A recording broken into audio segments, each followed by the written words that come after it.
महाराजांच्या जन्माच्या आधी कसा काळ होता? त्या काळात आपल्या महाराष्ट्रातील प्रमुख नद्यांच्या घाटावर, ज्या घाटावरच्या दगडी आहेत पाण्याजवळच्या, त्या पिवळ्या धमक दिसायच्या की आपल्या असणाऱ्या गृहिणी तिथं धुणं धुवायला गेल्यानंतर त्यांच्या हातातली सोन्याची जी कंकणं असायची, बांगड्या असायच्या, त्या घासून घासून ते घाट सुद्धा पिवळे झाले होते. एवढं संपन्न महाराष्ट्र होता. आणि जिजाऊ मासाहेब पळत सुटल्या बाहेर, घोड्यावर मान ठोकली, बापाचा वाडा जवळ केला आणि लखोजीराव जाधवरावांच्या वाड्यासमोर घोडं उभं केलं. घोड्यावरच होत्या आणि आवाज दिला, लखोजीराव जाधव बाहेर ये. मुलीचा आवाज ऐकला, बाहेर आल्या. इथं तुमची जिजा आली नाही, शहाजीराजेंची भोसलेंची पत्नी तुमच्या समोर उभी आहे. माझ्या नवऱ्यावरती समशेर चालवताना एकदाही विचार केला नाही की पुढचा परिणाम काय होईल. आणि कदाचित जर दगा फटका झाला असता तर तिथं मी बाप म्हणून गाय केली नसती. मोठ्याने आऊसाहेब म्हणून ओरडले. कुठल्या पळत सुटल्या, शुभा का ओरडतोस, इकडे या म्हणले. बोलवलं. आऊसाहेब त्या दगडांच्या ढिगाऱ्याखाली कुठला तरी शेंद्री देव पादडलेला दिसतोय. बर. मग जिजाऊ मासाहेबांच्या लक्षात आलं, हा शेंद्री देव म्हणजे पुण्याचं ग्रामदैवत कसबा गणपती. पहिला कसबा गणपतीचं मंदिर बांधलं आणि नंतर लाल महाल बांधला, जोगेश्वरी मातेचं मंदिर बांधलं. आणि शिवाजी राजांनी पहिला न्याय दिला लाल महालामध्ये वयाच्या 10व्या वर्षी. या गुजर पाटलाला चौरंगा बनवा, चौरंगा म्हणजे याचे दोन्ही हात तोडा, दोन्ही पाय तोडा, स्वराज्याला कळू द्या. स्वराज्या जर कुठल्या लेकीबळीवर अन्याय झाला तर शिवाजी राजा हातपाय तोडतो. आणि राजे बोलले, सावंत समशेर नामी आहे. त्यावेळेस सावंतांनी हात जोडले, राजे आवडले असले तर तुम्ही घेऊ शकता.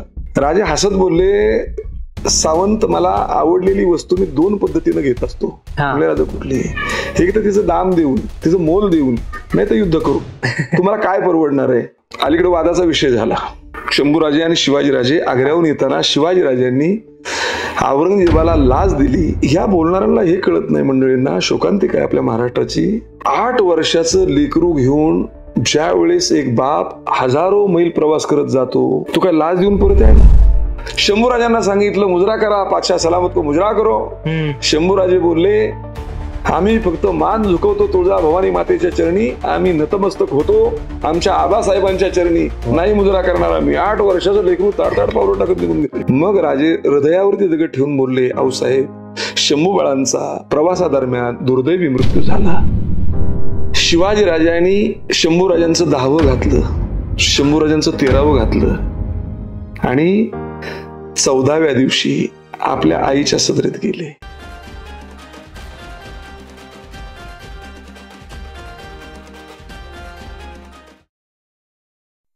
कॉस्मोस्टार मीडिया प्रेझेंट स्वीट टॉक्सच्या आजच्या पॉडकास्टमध्ये तुमच्या सगळ्यांचं मनापासून स्वागत.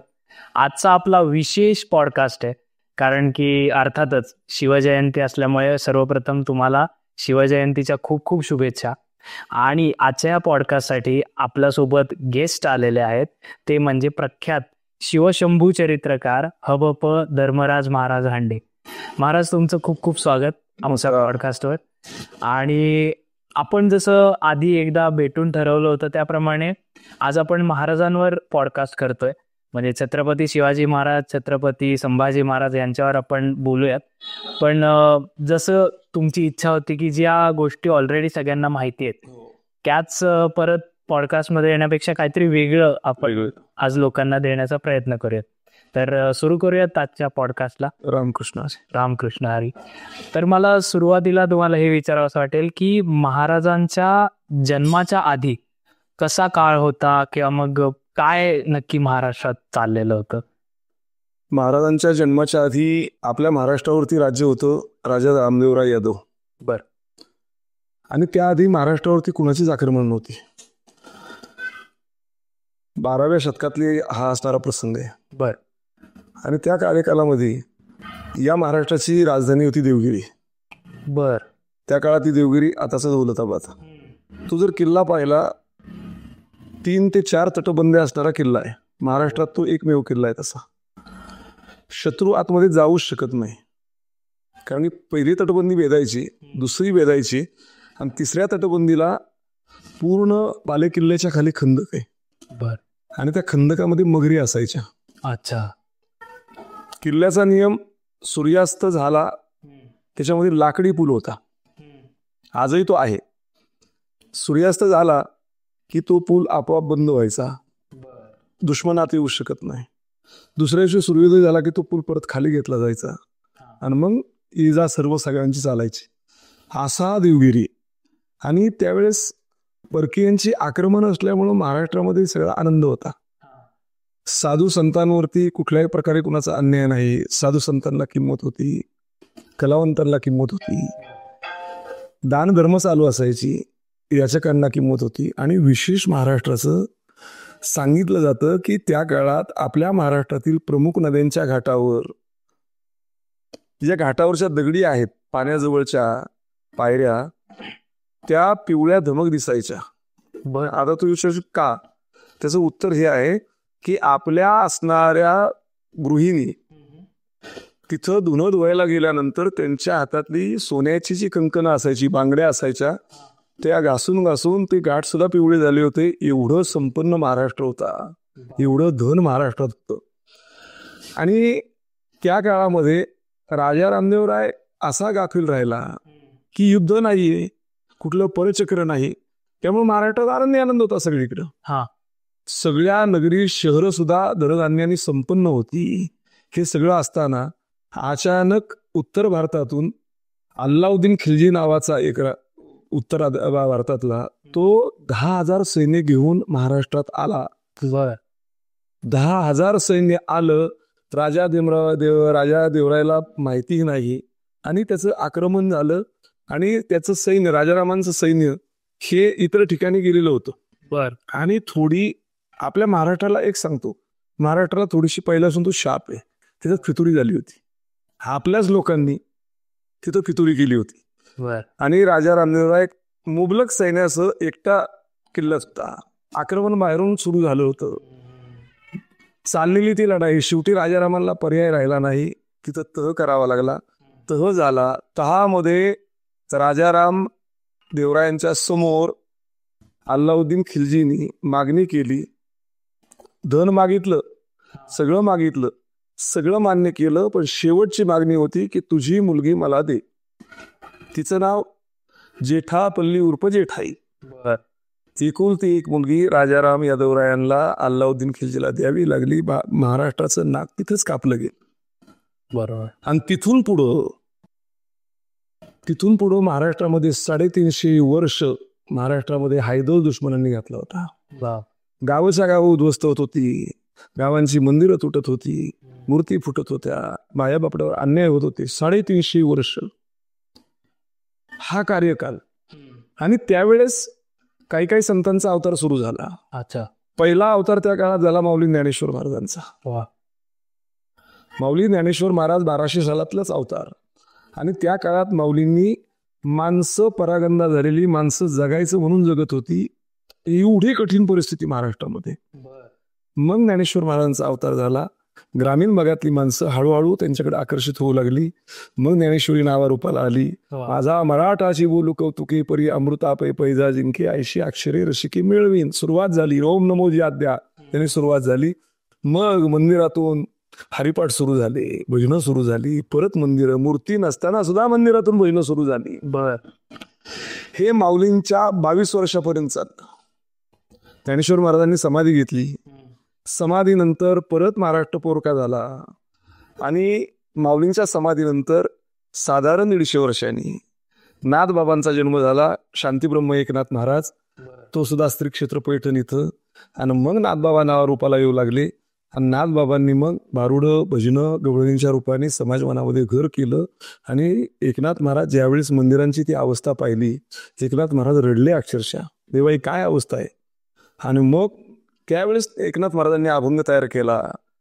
बैदार उघड, ते जे आहे ना, विठाई बैदार उघड, कृष्णाई बैदार उघड, रामाई बैदार उघड, ह्या सर्व देवांना अर्ज केला. आणि एकनाथ महाराजांनी स्वतःच्या खर्चानी अनेक मंदिरात मूर्ती बसवल्या.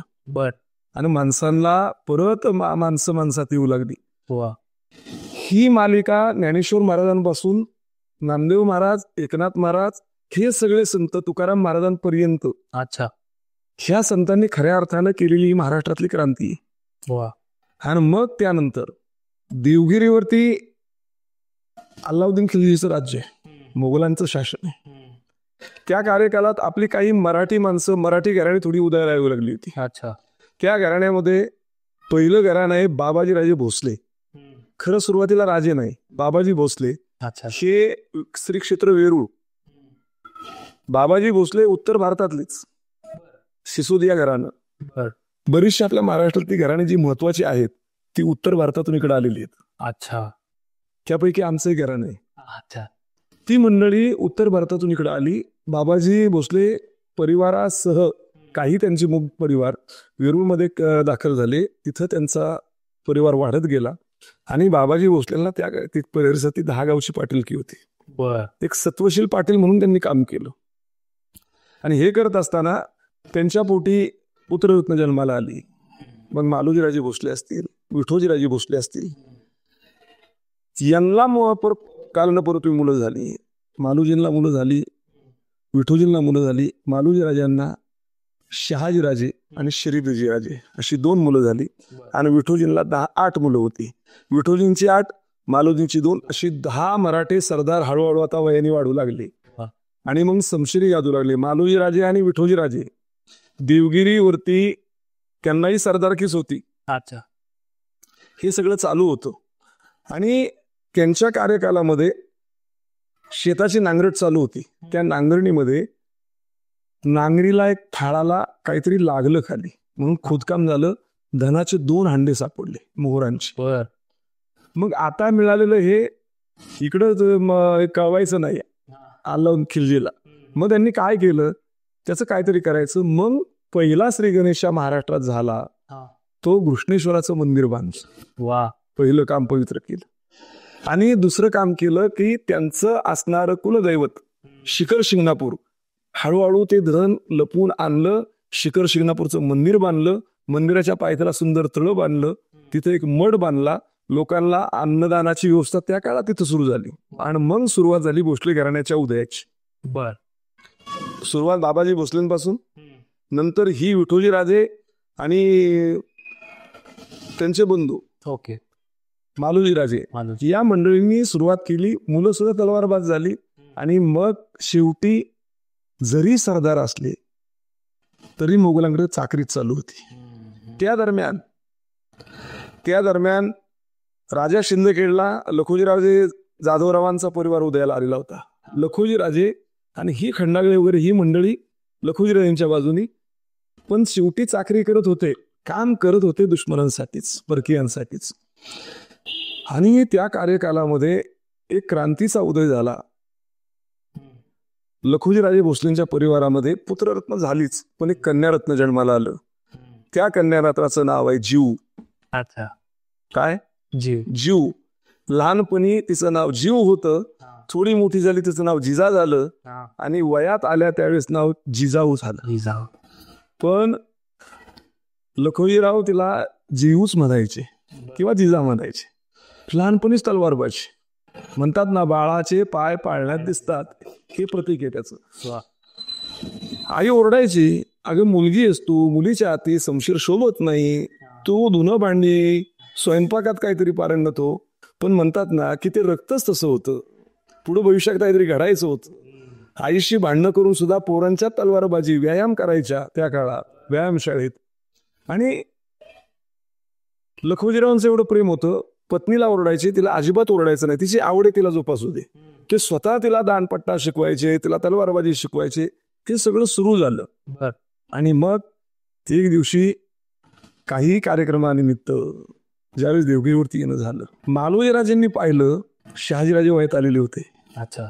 मालोजीराजेंनी विचारलं, अरे मुलं खेळत होती सगळी. त्यावेळेस मालोजीराजांनी विचारलं, लखोजीराव कुणाचं मुलगी? म्हणले माझीच मुलगी आहे. आणि ते पाहिल्यानंतर मालोजींच्या लक्षात आपल्या शहाजीला ही शोभणारी मुलगी आहे. त्यावेळेस म्हणले, आमच्या घराण्यात मुलगी द्याल का तुम्ही? त्यावेळेस त्यांनी सांगितलं, तुमच्या घराण्यात जर भोसले परिवारात माझी मुलगी जात असेल तर मला आनंद वाटेल. आणि तो विवाह सोहळा ठरला.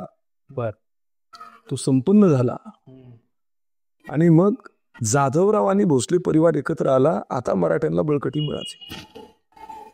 परंतु जरी परिवार घराणी मोठी झाली, त्यांच्या घराण्यातली मुलं सुद्धा आता कर्तृत्ववान झाली, पण शमशेरी चालवत होत्या दुश्मनांबरोबर आपल्या विरुद्धच न शेवटी. खरं महाराष्ट्रातच हे जिजाऊ मासाहेबांना लहानपणापासून पटत नव्हतं. क्रांतीची मशाल ही कळायला लागल्यापासून, चांगलं कळायला लागल्यापासूनच सुरू झाली होती. हे चुकीचं आहे. आणि एक दिवशी लग्न उरकून काही महिने उलटले असतील, देवगिरीवरती दरबार भरला. दरबारामध्ये हजारो जाधवरावांचं सैन्य, भोसल्यांचं सैन्य, ही सगळी सैन्य झाली होती. दरबार भरलेला होता आणि सुलतान वरती बसलेला होता. दरबारामध्ये विषय झाले, सगळं झालं. आणि मग दरबार संपल्यानंतर सगळे सरदार निघाले. प्रचंड गर्दी होती. त्या गर्दीमध्ये खंडागळ्याचा हाती पिसळला. खंडागळ्यांचा हाती पिसळला त्यावेळेस लखुजीराव घरी निघून गेले होते वाड्यावर. आणि हत्ती एवढा मस्तावलेला होता, कुणाचंच ऐकत नव्हता. शेवटी पर्याय झाला, दत्ताजी जाधवराव म्हणजे लखुजीरावांचा मुलगा त्या हत्तीवरती चालून गेला. इकडं विठोजीराजे भोसलेंचे पुत्र संभाजी सांगतायत, दत्ताजी नका हत्तीवरती शमशीर चालू, चाल करू नका, मुका प्राणी तो, त्याला आवरू आपण, नका आगळी कशी करू. दत्ताजी ऐकत नव्हता, कारण हत्तीनं सोंडेत उचलून बरीचशी त्यांची माणसं फेकली होती, पायाखाली चिरडली होती. बापरे. त्या दत्ताजीनं हत्तीवरती सोंडेवर वार केला, रक्ताचे फवारे उडले, तो गजरा चित्कारत खाली पडला जमिनीवर. निमित्त झालं हत्तीचं. आणि मग जाधवांमध्ये, जाधवरावांच्यात आणि भोसल्यांच्यात तिथं युद्ध झालं. धुमचक्री झाली, युद्ध म्हणतायत. आणि त्या धुमचक्रीमध्ये संभाजीराजे भोसलेंच्या हातून, आता संभाजीराजे, मी तुम्हाला प्रश्न पडेल, अरे संभाजीराजे तर नंतर झाले, हे कुठले? हे कुठले संभाजी? ऐका, हे पहिले संभाजी. अच्छा. जिजाऊ मासाहेबांना शिवाजीराजांबरोबर 4 पुत्र होते खरे सगळे. 3 मुलं मांडीवरती गेली. बर. शानी ज्या वेळेस दुसरे संभाजी, शिवाजी आणि दुसऱ्या मुलाचं नाव संभाजी ठेवलं, ते दुसरा संभाजी. आणि शिवाजी राजांना पुत्र झालं, त्यांचं नाव संभाजी. हे 3 इतिहासाचे पहिले संभाजी. नंतर आहेत पण पहिले, हे पहिले संभाजी. संभाजी चालून गेले दत्ताजीवर, दत्ताजीला ठार केला. ही बातमी लखुजींना कळली. लखुजी चौताळत आलं. कुणी मारला संभाजीला? भोसल्यांनी मारला. समोर शहाजीराजे होते, जावई ना, समोर पाहिलं नाही. शमशेर घेतली, मेनातून बाहेर काढली आणि पहिला वार जावयावरती केला. शहाजीराजांनी चुकून मान वाकवली म्हणून उजव्या खांद्यावरती वार बसला, नाही तर आडवी शमशीर चालली असती तर शिर उडवलं गेलं असतं, जावई मारला गेला असता. मूर्छित पडले खाली, मूर्छित पडली म्हणून वाचले. त्यांची चाल गेली पुढे. मग संभाजी भोसलेवरती, संभाजी भोसलेला दत्ताजीने ठार केलं आणि तिथं जाधव भोसल्यांचं वैर सुरू झालं. मराठ्यांच्यावर लढू लागले. आता गंमत सांगतो, ही बातमी ज्या वेळेस जिजाऊ मासाहेबांना कळली, आता गंमत अशी झाली, जिजाऊ मासाहेबांनी रडायचं भावासाठी का रडायचं दिरासाठी?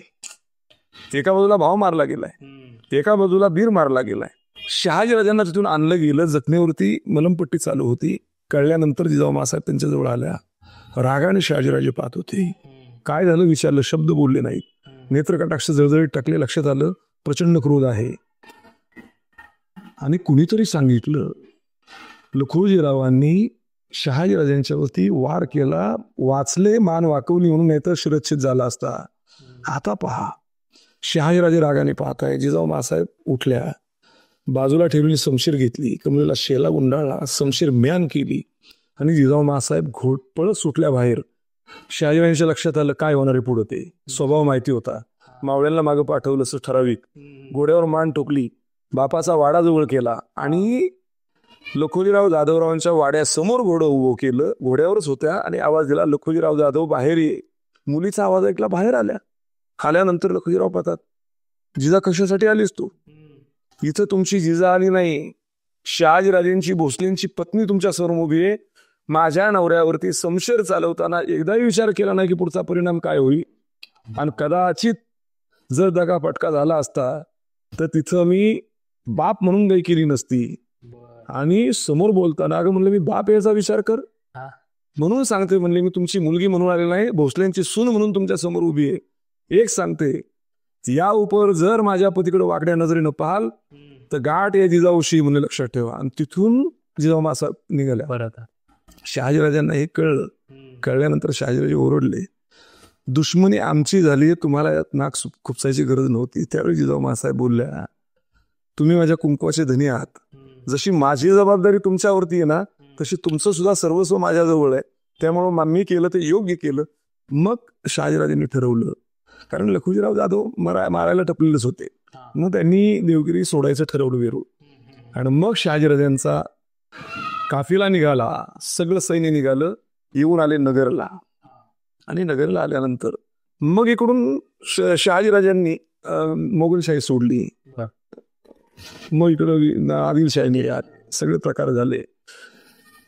नगरला काही वर्ष वास्तव्य होतं.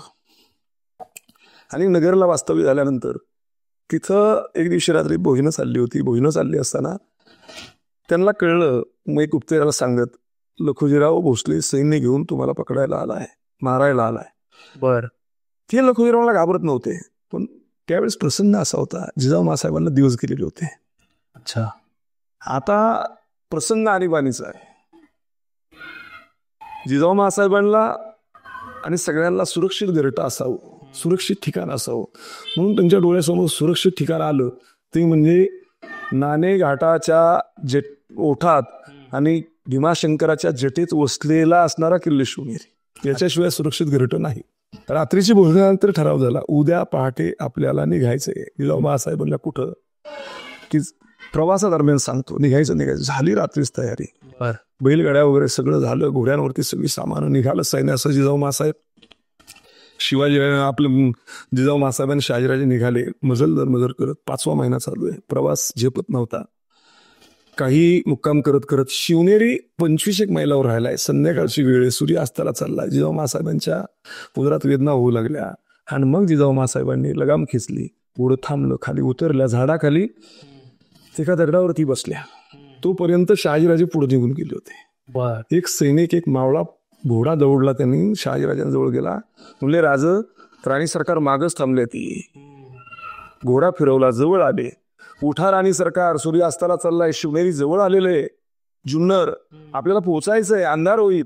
विवळत बोलल्या, माझी ताकद नाहीये, मी सावकाशीनं मागवले तर तुम्ही पुढे चला. रागाने निघून गेले. मग मात्र प्रसंग बाका होता. प्रचंड वेदना उदरात होत आहेत पोटात.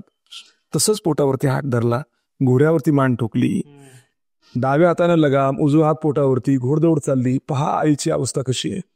त्या पोटातील बाळाला, अर्थात शिवाजीराजांना जिजाऊ मासाहेब सांगतात, बाळा प्रसन्न बाका आहे, तुला किती वेदना होत असतील ते मला चांगलं माहितीये, पण दुर्दैवानं तुला हा प्रसंग तुझ्यावर ओढलाय. मला जमलं तर माफ कर, पण लक्षात ठेव, ती जी घोडदौड चालली ना, जन्माला आल्यानंतर तुला मरेपर्यंत अशीच घोडदौड करायची, त्याची रंगीत तालीम चालू आहे. वा, काय ताकद असेल. आणि मग जुन्नरला येणं झालं. जुन्नरला कोण होतं? भोसल्यांची बाई शिदोजी विश्वासराव त्यांचं नाव. आल्यानंतर स्वागत केलं, पण सहज बोलले. आधी कल्पना दिली असती, जंगी स्वागत केलं असतं. शहाजीराजे बोलले, प्रसंग बाका आहे. झालं सगळं काही. रात्रीची जेवण सुरू झाली, सगळ्या घटना सांगितल्या. 4-2 दिवस तिथं मुक्काम झाला. आणि मग एक रात्री भोजन चालू असताना परत नावळा आला आणि सांगितलं, 5,000 सैन्य घेऊन लखुजीराव जाधवराव इथं डेरी दाखल होणार आहे. जेवणावरती बसलेले सगळे तसंच ताट तसंच ठेवलं. तोपर्यंत आलेला नव्हता लखुजीराव जाधवराव. आणि मग दुसऱ्या दिवशी निरोप समारंभ. काय निरोप समारंभ? शहाजीराजे लखुजीरावांना बोलून गेले, आम्हाला काही दिवस इथं आता राहता येत नाही, जमणार नाही, आम्ही कर्नाटकी बंगळुरूला जाणार आहोत. ही जबाबदारी आमच्या पत्नींची, जिजाऊ मासाहेबांची जबाबदारी तुमच्यावर ठेवतोय आम्ही, तुम्ही सांभाळ कराल या शंका नाही. आम्हाला जावं लागेल. जिजाऊ मासाहेबांनी विनवणी केली, एकटीला सोडून जाऊ नका, 5वा महिना चालू आहे, राणी सरकार आता हे जमणार नाही. त्यावेळेस संभाजीराजे होते, थोरले संभाजीराजे, 2 नंबर शिवाजीराजे. मग शहाजीराजे बोलले, आम्हाला जावंच लागेल, प्रसंग बाका आहे. कारण की तुझ्या बापानं पैजेचा विडा उचललाय, भोसल्यांना निर्वंश करणार, एवढे माझ्या बापाला घाबरता का? जिजाऊ मासाहेब बोलल्यात, तुमच्या बापाच्या बापालाही आम्ही घाबरत नाही, आम्ही भोसले आहोत. आम्हाला भय संभाजीराजांचं आहे आणि आम्हाला जावंच लागेल. हट्ट केला, निघून गेले. जिजाऊ मासाहेब रडल्या मुलासाठी, नवऱ्यासाठी. आणि मग दुसऱ्या रात्री परत भोजनाची वेळ, दिवे लागले, भोजन सुरू झाली. ताटावर बसल्यानंतर विजयराज शिदोजी विश्वासरावांना मावळा सांगत आला, डेरी दाखल झालाय दारात लखुजीराव जाधवराव. मग मात्र शिदोजी विश्वासराव, विजयराव शिदोजी विश्वासरावांनी शमशीर घेतली, बाहेर गेले, समोर पाहिलं 60 वर्षाचा लखुजीराव जाधवराव मिशा पिळतोय. कुठे तो शहाजी बसला, बोलवा त्याला बाहेर, बांगड्यावर भरून बसलाय का लपून महिलांसारखा. हिंमत असेल तर बाहेर बोलव, दाखवतो जात जाधवरावांची कशी. चाललंय वादविवाद त्याचा. तो लखुजीरावांना बोलला विश्वासराव, खामोश. पाहुण्यांच्या बाबतीत बोलताना सबुरीनं बोलायचं, हा विश्वासरावांचा वाडा आहे. हे सगळं झालं. त्यांचा वाद चालू असताना आता लेखीची भूमिका सुरू झाली. जिजाऊ मासाहेबांनी तो आवाज ऐकला. तिथे तोच प्रकार. शेला बांधला शमशेर कमरेला, मुलगी बापाचा समाचार घ्यायला आली. आता गंमत पहा. विश्वासरावांना बाजूला केलं, बापाला सांगितलं खाली उतरून बोलायचं, घोड्यावरून नाही. बाप खाली उतरला आणि जिजाऊ मासाहेबांनी शमशेर काढली, बापाच्या मानेला लावली. त्यावेळेस जाधवरावांच्या हातची शमशेर खाली पडली, सुटली, गुडघे टेकले आणि तो बाप ढळढळला. लेकीने ती अवस्था पाहिली आणि गुडघे टेकून खाली बसल्या बापाचा हात घातात घेतला. आबा मला माफ करा, पण तुमच्या पाया पडते, हात जोडते. जाधव भोसल्यांचं वय इथंच थांबवा बाबा. उमर 60च्या पुढे गेली. कितपत मराठ्यांच्या विरुद्ध लढायचं. अरे मराठे एकत्र या, मराठ्यांची वज्रमूठ तयार करा, दाखवा दुश्मनाला जात मराठ्याची कशी येते. हे आव्हान केलं. पण लखुजीरावांनी सांगितलं हे आता कदापि शक्य नाही. हा म्हातारा जोपर्यंत जिवंत आहे तोपर्यंत जाधवरावाने भोसल्यांचं वैर संपणार नाही. खिन्न मनानं जिजाऊ मासाहेब बोलल्या, तुमचं बरोबर आहे म्हणले, तुमचं चूक नाहीये. दुश्मनांचं खाल्ल्यामुळे तुमची बुद्धी भ्रष्ट झाली आणि तुमच्या बुद्धीला हेच तुम्ही बुद्धीतून शब्द येणार म्हणले. त्यामुळे तुम्ही वेगळं तुमच्याकडून काही अपेक्षा नाही. जर हेच तुमचे विचार असतील, एक सांगते आल्या पावली परत जा, थांबायचं नाही, आणि हेच तुमचे शेवटपर्यंत विचार असतील, मी तुळजाभवानी मातेची शपथ घेऊन सांगते आजपासून राजा शिंदखेडचा वाडा माझ्यासाठी संपला आणि तुम्ही माझ्यासाठी बाप आहात. हे सुद्धा नातं संपलं. मरेपर्यंत तुमच्या दाराची चौकट सुद्धा शिवणार नाही, निघा तुम्ही. तो बाप घोड्यावर बसून मान खाली घालून रडत निघून गेला. आणि मग एका लेकीची भूमिका, त्या बापाची आठवण काढत, नवऱ्याची आठवण काढत जिजाऊ मासाहेब रडत बसल्या होत्या. दुसऱ्या दिवशी 2-3 दिवसांनी विश्वासरावांना वाटलं इथं सुरक्षित नाही, म्हणून किल्ले शिवनेरी. मग जिजाऊ मासाहेबांना किल्ले शिवनेरीवरती गेल्या. तोपर्यंत 6वा महिना चाललाय, 7वा महिना उलटला. डोहाळ्याचा प्रसंग फार सुंदर आहे. जिजाऊ मासाहेबांना डोहाळे लागले होते 7व्या महिन्यात. हिंदू धर्म संस्कृतीप्रमाणे पतीनं पत्नीला डोहाळे पुसाव्याचा प्रघात आहे. पण तिथं शहाजीराजे नाहीयेत. जबाबदारी लखुजीरावांची म्हणून लखुजीरावांच्या पत्नी लक्ष्मीबाई त्यांना सांगितलं, जिजाऊ मासाहेबांना डोहाळे विचारा, आपली जबाबदारी. हे दिवशी सकाळी खाजगीमध्ये बसलेल्या होत्या, शून्यात पाहत होत्या, डोळ्यातून अश्रूच्या धारा चाललेल्या होत्या. त्या दरम्यान लक्ष्मीबाई विचारत जर समोर उभं राहायला हात जोडते, राणी सरकार, 1 नाही 2 नाही, शून्यात पाहत होत्या. राणी सरकार आवाज दिला, परत डचकल्या. बोला लक्ष्मीबाई, 7वा महिना चालू आहे. हिंदू धर्म संस्कृतीप्रमाणे डोहाळे तुम्हाला पुसणं आमचं इथे कर्तव्य आहे. हे समय तुम्हाला काही खावे लावे वाटले तर निसंकोचपणे विचारा, तुमचे मनोरथ पूर्ण केले जातील. जसा प्रश्न विचारला, बसलेल्या ताडकन उठल्या, डावा पाय पुढे आहे, हाताच्या मुठी आवळलेल्या आहेत, अरक्त नेत्र झालेले आहेत, आणि असाच हात केला, आम्हाच तुम्ही डोहाळे पुसता, ऐका आमचे डोहाळे. आणि मग सांगू लागल्या, आम्हास वाघावरी बैसावे वाटते, घोड्यावर मान ठोकावी वाटती, सह्याद्रीच्या कड्या कपारीत घोडा फेकावा वाटतो, ज्यांनी आमची मंदिर उद्ध्वस्त केली, ज्यांनी लेकीबाळी बाटवल्या, त्या हैवानांचा शिरच्छेद करावा वाटतो, की हिंदवी स्वराज्य निर्माण करावं वाटतं, आम्हास वाघावरी बैसावी वाटते. वा, काय डोहाळे. आणि मग 7वा महिना सरत आला, 8वा संपला. शास्त्र सांगतंय 7व्या महिन्यापासून ते 9व्या महिन्यापर्यंत त्या माऊलीला आनंदाचे क्षण असावेत. त्या माऊलीने ध्यानधारणा करावी, योग साधना करावी, आनंद व्यक्त करावा, ह्या सगळ्या गोष्टी असतात. जिजाऊ मासाहेबांच्या बाबतीत सगळं उलट होतं. 7व्या महिन्यात काय घडलं होतं, नाशिकच्या गोदावरीच्या घाटावरून खेळोजीराजे भोसलेंची पत्नी महाबत कराने पळवून नेली होती. जाऊच पळवून नेली वीराची पत्नी खेळोजीराजेंची. रडल्या आपल्या जाऊसाठी. का? जर राजघराण्यातील राजस्त्रिया दुश्मन पळवून घेऊन लागले तर गोरगरिबांच्या लेकीबाळींनी कुणाकडे न्याय मागायचा, कुणाला हाक मारायची रडल्या जावेसाठी. काही दिवस उलटतायत, दुसरी बातमी येऊन धडकली दुःखाची. काय घडलं होतं, देवगिरीवरती दरबार भरलेला होता. दरबारामध्ये आधीच कट शिजलेला होता. जाधवरावांचं नाव आता वाढत चाललेलं होतं, हे काहींना खपत नव्हतं. आणि सुलतानाची कान भरणी केलेली होती आणि कट रचला होता जाधवरावांचा निर्वंश करायचा, संपवायचं. लखोजीराव जाधवराव त्यांचे 2 पुत्र दरबारात आले. दरबार खचाखच भरलेला आहे. मुजरा करण्यासाठी वाकले आणि सुलतानाची वक्रदृष्टी त्यांच्यावर पडली. सांकेतिक खून झाली. सपासप मागून समशेरी बाहेर पडल्या आणि जाधवरावांचा शिरच्छेद केला. 2 पुत्र आणि लखोजीराव जाधवराव. ही बातमी शिवनेरीवरती धडकली ना, त्यावेळेस बापासाठी रडल्या, दोन्ही भावासाठी रडल्या. 8वा महिना सुरू झालाय. 8वा महिना सुरू झाला. तिसरी दुर्दैवी बातमी आहे. शहाजी राजांची जहागिरी पुणे परगणा. पुण्या परगण्यावरती मुरार जगदेवानी गाढवाचा नांगर फिरवला. पुण्याची राख रांगोळी केली, मंदिरं उद्ध्वस्त केली, वाडे जाळून पळून टाकले, पुण्याचं स्मशान केलं आणि पुण्यामध्ये पहार खोवली आणि चौकवटी ठेवली, स्मशान. बाप, हे दाखवायचं होतं की या पुण्यात जर कुणी आला तर त्याची अवस्था ही होईल. ती बातमी ज्यावेळेस शिवनेरीवर धडकली त्यावेळी जिजाऊ मासाहेब तर गुडघे टेकून नवऱ्याच्या जहागिरीसाठी रडल्या. आणि मग म्हणतात ना, सुख पाहे जवा पाडे दुःख पर्वत आहे एवढे. प्रचंड दुःख भोगलं, प्रचंड दुःख. आणि त्या दुःखामध्ये काळोखानंतरच सूर्योदय होत असतो. बरोबर ना? तसं दुःखानंतरच सुख निर्माण होत असतं. तेच घडलं. 9 महिने झाले. 9 महिने 5 दिवस, 9 महिने 7 दिवस, 9 महिने 9 दिवस भरले. शहाजीराजांनी फार अतिमहत्वाची विश्वासातली ज्येष्ठ मंडळी सेवेसाठी ठेवलेली होती, खबरदारीसाठी. आणि त्याच्या आधी सर्व तयारी झालेली होती. बाळंतिणीची खोली रंगवलेली होती, त्याच्यावरती सुंदर चित्र काढलेली होती. चांगल्या पद्धतीचे सुईणी, आता अलीकडच्या पिढीला सुईणी वगैरे करणार नाहीत. चांगल्या हाताच्या निष्णात सुईणी, चांगल्या हाताचे चांगले निष्णात असणारे राजवैद्य, ह्या सगळ्यांची तयारी झालेली होती. बर. ज्येष्ठ असणाऱ्या मंडळींनी शिवाई मातेच्या मंदिरामध्ये अनुष्ठान चालू होतं, यज्ञयाग चालू होते. का?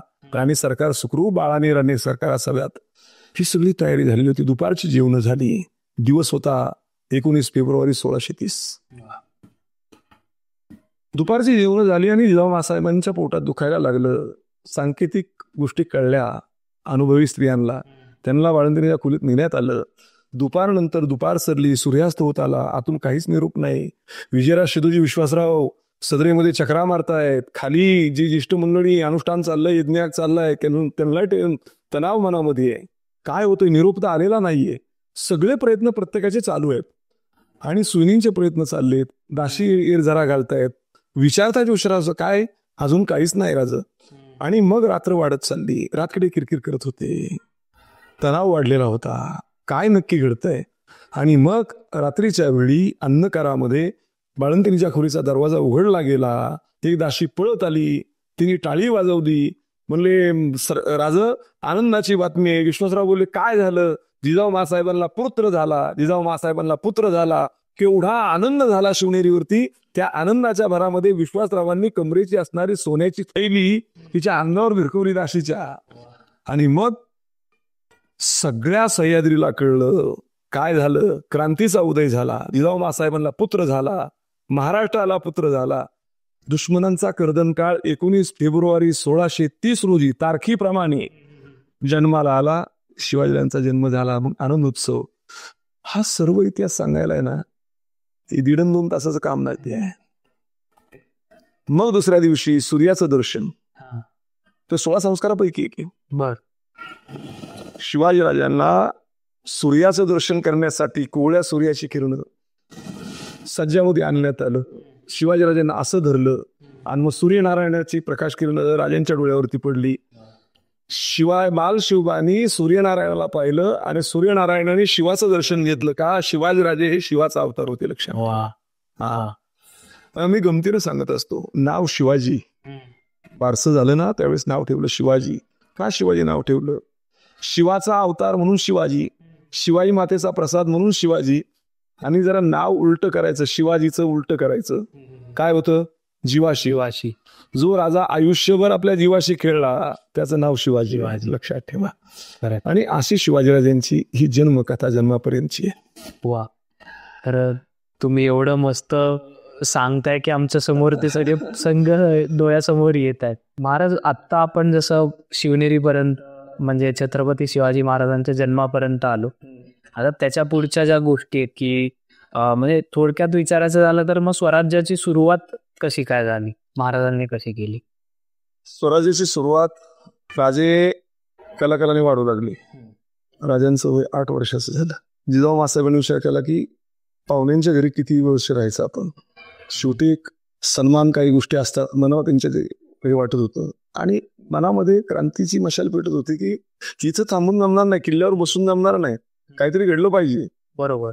पण डोक्यात आलं की नवऱ्याची जहागिरी आहे पुणे परगणा, तिथं काहीतरी करणं गरजेचं आहे. जिजाऊ मासाहेबांनी दिवशी विश्वासरावांना विचारलं, आता आम्हाला भरपूर आमची सेवा केली, पाहुणचार केला, देखरेख केली, आमची खूप काळजी वाहिली, आता आम्हाला पुण्याला जायचंय. विश्वासराव सांगत होते, शहाजीराजे येईपर्यंत आम्ही तुम्हाला सोडू शकत नाही. त्यांना शब्द दिलाय, जबाबदारी आमची. जिजाऊ मासाहेबांनी सांगितलं, ही जबाबदारी मी घेते, माझ्यावरच टाकते, तुम्ही त्याची काळजी करू नका, आम्हाला इथे राहणं आता उचित वाटत नाही. शेवटी त्यांची आज्ञा शिरसावली. मनात नसताना सुद्धा विश्वासरावांनी होकारार्थी मान हलवली. काही दिवसांनी निघण्याची तयारी झाली.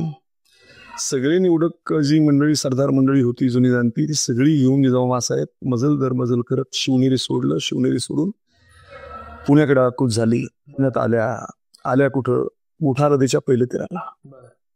तिथं तंबू पडले. बाल शोभानला उत्सुकता होती, आपल्या बापाचं पुन्हा पाहायचंय. ऐकून होते लहानपणापासून. आई हट्ट धरला, आई मला आबासाहेबांचं पुन्हा पाहायचंय. आता मला सांग, त्या आईने त्या मुलाला काय पुन्हा दाखवायचं होतं जे मोरारजी देवाने उद्ध्वस्त केलं, त्याची राखरांगोळी केली. त्यांनी कानामागे टाकायचे, बोल हट्ट ना, शेवटी बाल हट्टे, आई मला पुन्हा पाहायचंय आबासाहेबांचं. मग रागाने म्हणल्या, तुला पुन्हा पाहायचंय ना, एवढी हाऊस आहे ना, मग मोठा नदीच्या पहिल्या तीरात मुडेरे पडलेले मोठा नदीच्या अलीकडे आणलं, जो आता शनिवार वाडा आहे तिथंच लाल महाल होता. खरं सांगू, आता जो लाल महाल बांधलेला आहे, शिवाजीराजांचा लाल महाल तेवढाच होता का? 5-7 गुंठ्यात आता आहे तो? नाही.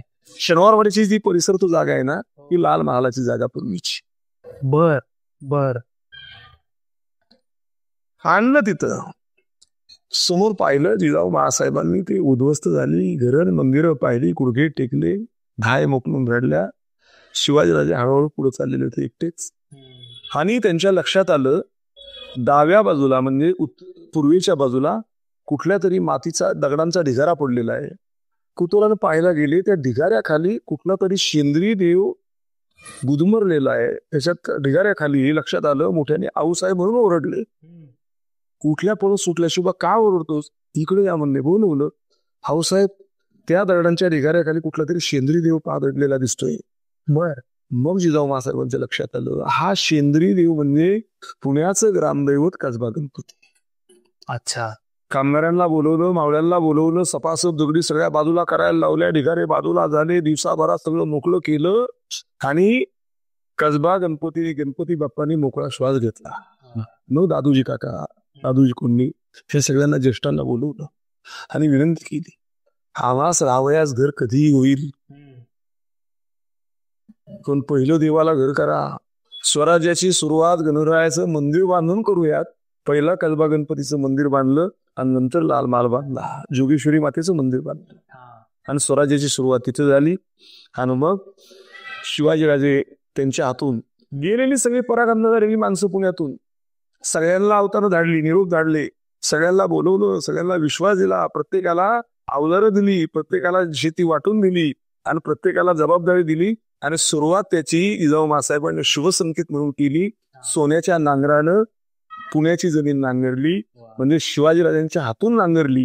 हे साऱ्या महाराष्ट्राला, स्वराज्याला कळलं आणि तिथून पुन्हा परत उठलं म्हणजे उभं राहायला लागलं. आणि मग माणसात येऊ लागली. शिवाजीराजे लहानाचे मोठे झाले, फेरफटका मावळा सुरू झाला. शिवाजीराजे खेडबाऱ्याला जायचे. तर तुला प्रश्न वगैरे, खेडबारा कुठे? खेडबारा म्हणजे आताचं शिवापूर. अच्छा. त्याला पूर्वी खेडबारा म्हणायचे. आणि म्हणून सुरुवातीचं नाव आहे खेड शिवापूर. अशा पद्धतीने तिकडे जाणं व्हायचं. एक दिवशी फेरफटका मारत असताना तर मोठी बाग होती शहाजीराजांची, आंब्याची वाडा होता. तिकडे फेरफटका मारताना एक दिवशी रात्रीची घटना आहे. स्वराज्याची सुरुवात कशी येतो. संध्याकाळी सगळी मित्रमंडळी, सगळे मावळे भेटले. शिवाजीराजे परत पुण्याकडे चाललेले आहेत, घोड्यावर बसलेले आहेत. येसाजी कंकुवरी सगळी मंडळी बरोबर आहेत.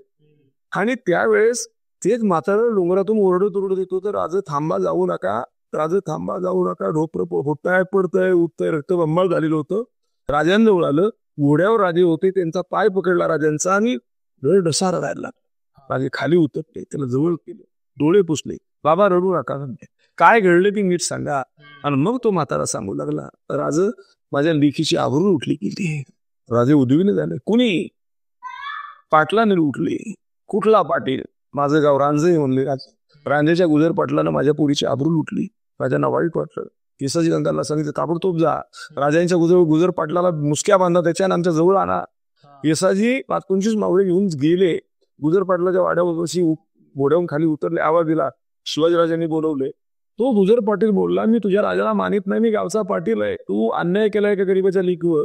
माझं गाव, गावातली माणसं माझी आहेत, मी काही करील. तू सांगण्याची गरज नाही, सांग तुझ्या राजाला येत नाही म्हणून. आणि परत खाली राजाने विचारलं, कुठे गुजर पाटील? म्हणजे गुस्सात बोलला तो, गुर्द्यामध्ये येत नाही म्हणून सांगितलं. मग राजे बोलले, येसाजी काका, अशा पद्धतीने तुम्ही जर वर्तन त्याला केलं तर स्वराज्य कसं घडेल? टाकोटाक निघायचं, मुसक्या बांधण्याच्या घोड्यावरती करकचून बांधून आणायचं. आम्ही लाल मावत वाट पाहतोय. राजे पडून निघून गेले. तसंच केलं. त्याला आणलं बांध, त्याला आता बंदी घाण्यात टाकलं. दवंडी दुसऱ्या दिवशी पिटली गेली. उद्या सकाळी दरबार भरणार आहे. आणि महत्वाचं काम विषय सांगतोय, शिवाजीराजांच्या आयुष्यात शिवाजीराजांनी केलेली कारवाई पहिली. आणि शिवाजीराजांनी पहिला न्याय दिला लाल महालामध्ये वयाच्या 10व्या वर्षी. वयाच्या 10व्या वर्षी. आणि मग दरबार भरला. अखाचा अखच लाल महाल भरलेला आहे. आरोपीला हजर केलं, कठड्यावरती उभं केलं, चौथऱ्यावरती. शिवाजीराजांचं जिजाऊमासाहेबांचं आगमन झालं. आसनावरती जिजाऊमासाहेब बसल्या. शिवाजीराजे तिथून निघाले, त्या गुजर पाटला समोर गेले. मावळ्यांना सांगितलं त्या वृद्ध व्यक्तीला घेऊन या. समोर आणलं. राजे विचारते झाले, गुजर पाटील तूच का? लाल बुंद चेहरा, पाटील असतो. हो मीच गुजर पाटील. या माणसाला ओळखतो का तू? होकारार्थी मानवली. याच्या लेकीवरती अन्याय करताना तुझ्या जीवाला लाज वाटली नाही का रे? सगळे फार फार बोलू लागले. याचा परिणाम तो जाणतोस का? हे म्हणल्यानंतर तो काही त्याला फरक पडत नव्हता. आणि राजांनी मग शेवटी प्रश्न विचारला, मी आता तुला शेवटचा प्रश्न विचारतो, याचं उत्तर हो अथवा नाही मध्ये द्यायचं. आणि राजे बोलले, या गरीबाच्या लेकीवरती अन्याय केलास, अन्याय केला म्हणून तिने आत्महत्या केली, हा गुन्हा तुला मान्य आहे का? त्यांनी होकारार्थी मान हलवली. आणि मग राजे पाठीमागे सरकले आणि मावळ्यांना आज्ञा दिली, या गुजर पाटलाला चौरंगा बनवा. चौरंगा म्हणजे याचे दोन्ही हात तोडा, दोन्ही पाय तोडा. त्यावेळी जिजाऊ मासाहेबांनी ते शब्द ऐकले. जवळ आल्या, शिवाजीराजांच्या खांद्यावर हात ठेवला. शिवा, उमर 10 सालाची, बोललो किती पुक्त आहे. घटना दुर्दैवी आहे. पहिल्यांदा तुम्ही शिक्षा सुनावताय, जरा काहीतरी शिक्षेत कमी करा, हातपाय तोडू नका. त्यावेळी शिवाजीराजांनी हात जोडले, जिजाऊ मासाहेब मला माफ करा. तुम्हीच मला लहानपणी पद्मावती राणीची कथा सांगितली. शिलतो आपलं जाऊ नये म्हणून तिथं 2-3 हजार महिलांनी जोहार घातला, अग्निकुंडात उड्या टाकल्या. इथं लेखीवरती अन्याय होतोय, तुम्ही शिक्षा कमी करा. ह्या आईमानाला शिक्षा कमी होणार नाही, मला माफ करा. आणि मग कशासाठी शिवगाव दाटतास? स्वराज्याला करू द्या. स्वराज्या जर कुठल्या लेकीबाळीवर अन्याय झाला तर शिवाजी राजा हातपाय तोडतो. ही जर शिक्षा दिली, याला जर मोकळा सोडला तर याच्यासारखे गुजर पाटील हजारो स्वराज्यात तयार होतील. आणि याचे हातपाय तोडले, महाराष्ट्रात कुणाच्या बापाची ताकद होणार नाही. आमच्या लेकीबाळीकडे वाकायला जरी नको आणायच. तिथं गुजर पाटलाचे हातपाय तोडलेत आणि गावात जिवंत सोडत टाकला होता त्याला. राजांच्या स्वराज्याची सुरुवात. मग रोहिलेश्वर घेतला. राजाने पहिला किल्ला घेतला ना, तो त्या किल्ल्याचं नाव प्रचंडगड. प्रचंडगड माहिती? फक्त नाव प्रचंडगड. आता विषय तो आहे, प्रचंडगडावरती ना एक खनावचा राक्षस राहत होता. राक्षस म्हणजे तो क्रूरकर्मा होता. त्या परिसरातल्या लेकीबाळींना नेऊन तिथं अन्याय करायचा, प्रचंड अन्याय करायचा. बऱ्याचशा कागाळ्या, बऱ्याचशा बातम्या राजांच्या तक्रारी येत होत्या. राजाने ठरवलं याचा कार्यक्रम करायचा. शिवाजी राजांनी त्यालाच मारण्यासाठी, तो किल्ला ताब्यात घेण्यासाठी फक्त 500 मावळ्यांचा वापर केला होता. बर. फक्त 500. फक्त 500. राजांची युद्धनीती कशी बघ. 500 मावळे घेऊन जाताना आता किल्ल्यात घुसवायचे कसे मावळे भर दिवसा. मग महिना होता साधारण मे ते जून. मेची सुरुवात, मेचा शेवट आणि जूनची सुरुवात. 500 मावळ्यांमधले जवळजवळ 400 मावळ्यांवर गवताचे भारे दिले. बर. गवताचे भारे कशासाठी. त्या काळात गडावरती जी घरं होती ती घरं शेकरण्यासाठी, म्हणजे त्याच्यावरती गवत दरवर्षी बदलावं लागतं, त्यासाठी गवताची गरज लागते. तसं युद्धनीती असे की गवताचे भारे घेऊन 400 मावळे वरती जात आहेत. डोक्यावर भारा आहे पण त्याच्यामध्ये प्रत्येकाच्या भाऱ्यात शमशीर आहे. अच्छा. लपवलेली. एक भारा गेला. क्या है. अरे घास है. कहा जा रहा है. अंदर वो घर को तैयार करना है ना, इसीलिए लाया. एक गेला, 2 गेले, जवळजवळ 350 भारे गेले. आणि 351 बारा. तो किल्लेदार विचार करतो, इतना घास काहे को लगता है ऊपर, रुक जाओ क्या है इसमें. ते बोलला, अरे खुल्या गावात काय असणार याच्यामध्ये. भगवानीच आहे, सोड दो दोरी उसकी. आता मात्र लक्षात आलं, आता बिंग फुटणार. गवताची दोरी सोडायला वाकल्यासारखं केलं, सांकेतिक शिळ वाजवली आणि ठरलं होतं काही घटना घडली की शिळ वाजली की समशेरी बाहेर काढायच्या. शिळ वाजली, समशेरी सपासप, तोपर्यंत बाकी 350 अख्ख्या किल्ल्यात पेरली गेली होती. आणि मग तिथूनच धुमचक्री सुरू झाली. 400 मावळ्यांनी वरची असणारी 1,500-2,000 सैन्य गारद करून टाकत. बर.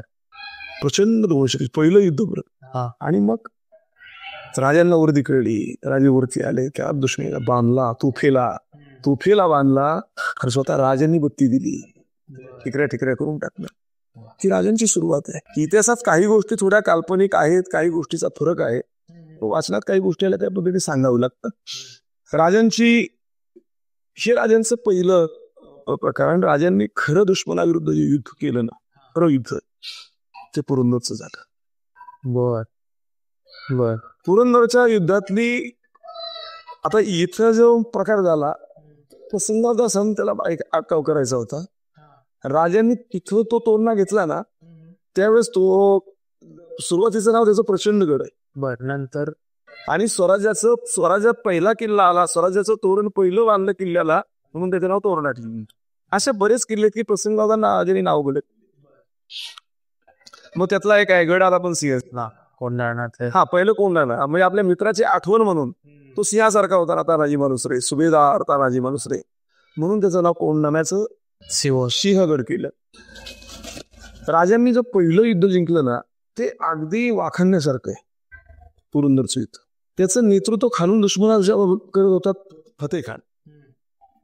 आणि त्या युद्धाचं नेतृत्व आपल्याकडून करत होते स्वराज्याचे पहिले सगळे लष्कर सरसेनापती बाजी पासी. बर. खालून तोफांचा भडीमार आहे, खालून तोफा आहे आणि आपल्या मावळ्यांच्या डोक्यावर दगड आहे. तोफा विरुद्ध दगड. आता गंमत बघ, जसं जसं दुश्मनाचं सैन्य वरती चढत होतं पुरंदरच्या डोंगरातून, प्रत्येक बुरुजावरती दगडांचे डोंगर केले होते, मोठमोठे, एवढे मोठमोठे दगडांचे डोंगर प्रत्येक बुरुजावरती. त्या बुरुजावरून खालून जर दुश्मन यायला लागला, एवढा मोठा दगड वरतून डोक्यावर घ्यायचा आणि हर हर महादेव म्हणून खाली टाकायचा. हे दगड वरून जाताना किती वेगाने जात असे, किती उड्या मारत जात असे, एका दगडाने कमीत कमी 50 ते 100 दुश्मन मारून टाकावा. एवढा दगड डोक्यात बसल्यावर काय होणार आहे. गेला हेतला. ते युद्ध मावळ्यांनी दगड गोट्यांनी जिंकलं. फतेखानाचं सैन्य फतेखान पोहून गेला. त्या प्रसंगामध्ये बाजी पासलकरांना असा चेव आला, राजे आपण जिंकलो, टाळ्या वाजल्या, साखर वाटली गेली, सगळं झालं, पण बाजी काय म्हणले, राजे एक कमी पडले, ज्याला हरवला तो पळून चाललाय म्हणले. असं बोलत घोड्यावर मान टुकली, ह्या गेलो आणि ह्या आलो, त्याचं मुंडकं छाटून तुमच्या पायावरती आला ठेवतो. राजे बोलतात, बाजी काय जाऊ नका, ते काय परत सापडे, स्वराज्याला तुमची गरज आहे, तुम्ही सेनापती आहात. राज माझी काळजी करू नका. घेणं ना 200-300 मावले. बर. सासूरच्या पुढे बिलसर आहे. बिलसर गावाजवळ फतेखान झाडाझुडपात लपून बसलेला होता सैन्यासला. बाजी पासलकर सैन्याचं डेरे दाखल झाले, शोधाशोध सुरू झाली आणि तेवढ्यात लपलेलं दुश्मनाचं सैन्य उठलं. तिथं धुमश्चक्री झाली आणि बाजी काका धारातीर्थी पडले. मागून वार केला त्याने. कारण दुश्मनाचा नियमच होता मागून वार करणे. मराठ्यांचा नियम मागून वार नाही, समोरासमोर वार, त्याला मराठा म्हणतात. खरं. आणि तिथं धारातीर्थी पडली. राजांना बातमी कळल्यानंतर राजांना खूप वाईट वाटलं, कारण स्वराज्याचा पहिला पाया बाजी पासलकरांनी घातला. आपला देह खर्च करून. नंतर तानाजी मालुसरे, नंतर मुरारबाजी देशपांडे, नंतर तानाजी मालुसरे. त्याच किल्ल्यावरती मुरारबाजींचं दुसरं युद्ध जातं. त्यावेळेस सुद्धा मुरारबाजींनी आपल्या देहाची बाजी तिथं. तर त्या युद्धात मुरारबाजी तो दिलेर खान अंबारीमध्ये, मुरारबाजी खाली हातवर शेळली, टिळदार मिशा, 2 हातात समशेरी, समशेरी फिरत होती. दुश्मनांची मुलगी वाऱ्यावरतीच उडत होती. अरे रक्ताच्या चिळकांड्या चेहऱ्यावरती, अंगरख्यावरती जसं काय रुद्रावतार हनुमानच. ते तांडव पाहिलं कुणी दिलेर खानाने हत्तीतून आणि वरून आवाज दिला, हे मुरारबाजी रुक जाओ. युद्ध थांबलं, समशेरी खाली, रक्त नितळतंय. मुरारबाजीला दिलेर खान बोलतो, क्या ताकत है यार, बेहद खुश हुआ. अरे इतनी ताकत है, हमारे तरफ आ जाओ, पातशाह सलाम तुझे बहुत इनाम देंगे, वो सिवा क्या देता है तुझे. त्यावेळेस मुरारबाजी बोलून गेले, अरे म्हणजे मला लाज दाखवतो रे तू. जातीचा मर्द मराठा मावळा शिवरायांचा. हिंमत असेल तर खाली उतर, माझ्याबरोबर 2 हात कर. आणि माझ्याबरोबर युद्ध करताना 2 हात करताना जर मी हारलो, आयुष्यभर तुझ्या मालकाची पायचाती तो जात मराठी. आणि परत युद्ध सुरू झालं. त्यांनी अंबारीतून बाण सोडला, मुरारबाजीच्या कंठात आरपार गेला. ते जागेवरती धर्तीवर पडले. दुसरं बलिदान. स्वराज्यासाठी अशी बरीच बलिदानं केली. राजांची युद्धनीती अशी होती, राजांना जर सैन्यातला एखादा जरी मावळा देशासाठी धारातीर्थी पडला ना, राजे खूप रडायचे, त्यांना दुःख व्हायचं. म्हणून राजांच्या युद्धनीतीमध्ये दुश्मनांचा पाडाव करायचा कसा. आपलं सैन्य तर त्यामध्ये काय धारातीर्थी पडलं नाही पाहिजे, कामी नाही आलं पाहिजे. दुश्मन तर त्यावढी सापडला पाहिजे, त्याचं असणार सगळं किल्ल्यासही सापडलं पाहिजे. ही राजांची नियोजन. त्याला गनिमी कावा नावाचं शस्त्र वापरलं. आणि हे सांगतो तुला, गनिमी कावा हे मी शस्त्र नाही ना, त्याला ब्रह्मास्त्र म्हणतो. हे ब्रह्मास्त्र कुणी दिलं असेल तर ते ब्रह्मास्त्र दिलं शिवाजी राजांचे पूज्य पिताश्री, जे आबासाहेब म्हणायचे, त्यांना शहाजीराजांनी दिलं. बर. गनिमी काव्याचं शस्त्र शोध. त्यावेळेस सांगायचे, राजे तुम्ही स्वराज्य उभं करताय, हे स्वराज्य यशस्वी त्यावेळेस होईल, ह्या शस्त्राचा वापर करा, ह्या ब्रह्मास्त्राचा वापर करा. काय ब्रह्मास्त्र, काय गनिमी कावा आहे. गनिमी कावा म्हणजे शत्रूला बेसावत ठेवायचं, त्याच्या गोटात शिरायचं आणि त्याच्या गोटातून त्याची खडून खडा माहिती काढायची आणि ती राजांपर्यंत पोहोचवायची. आणि मग त्याच्यावरती नियोजन करायचं आणि शत्रूला आडवं करायचं, झोरायचं, तोडायचं आणि पोडायचं. याला म्हणतात माझ्या राजांचा गनिमी कावा. त्याचा वापर राजांनी अनेक युद्धात केला. पण गनिमी कावा करताना युद्ध क्षेत्रामध्ये दुश्मनांचं असणारं सगळे माहिती काढण्यासाठी कधीतरी पाहिजे ना. म्हणून महत्वाचं खातं मी नेहमी सांगतो, शिवाजीराजे यशस्वी झाले या आपल्या 12 मावळातील असणाऱ्या कष्टकऱ्यांनी. हाठापगड जाती एकत्र केल्या, गोरगरिबांना एकत्र केलं. ह्या सह्याद्रीच्या कड्याकापारीत राहणारी जी तरुणी बाण मुलं, कसरत करणारी मुलं, ताकदवार मुलं, त्यांना एकत्र केलं. आणि राजांनी हे देवा ब्राह्मणाचं, रेतीचं, 18 पगड जातीचं कष्टकऱ्यांचं स्वराज्य निर्माण. बर. सगळ्या जाती सैन्यामध्ये होत्या. राजे कोणाला कोणाची जात विचारत नव्हते. म्हणून शिवाजीराजे छत्रपती झाले. खरं. त्या शिवाजीराजांनी महत्वाची यशस्वीपणा प्राप्त केला या स्वराज्यामध्ये. त्याचं कारण गुप्तहेर खातं आहे. अच्छा. त्या गुप्तहेर खात्याचे प्रमुख होते बहिर्जी नाईक, सांगलीचे. अच्छा. रामोशी समाजाचे बहिर्जी नाईक. आणि त्यांच्या हाताखाली काम करत होते 6000 गुप्तहेर. 6000. मग बहिर्जी काका किंवा गुप्तहेर वेगवेगळ्या वेशभूषा करायची. दुश्मनांच्या गोटात जाताना मग कुठलं तरी फकीर बनून जायचे, त्यांच्या डोक्यावर कुचा मारायचा, त्यांच्याकडूनच माहिती करायची.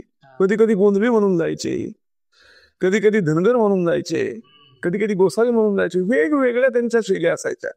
आणि त्यातला एक मुद्दा सांगतो, बहिरीचा विषय आला म्हणून.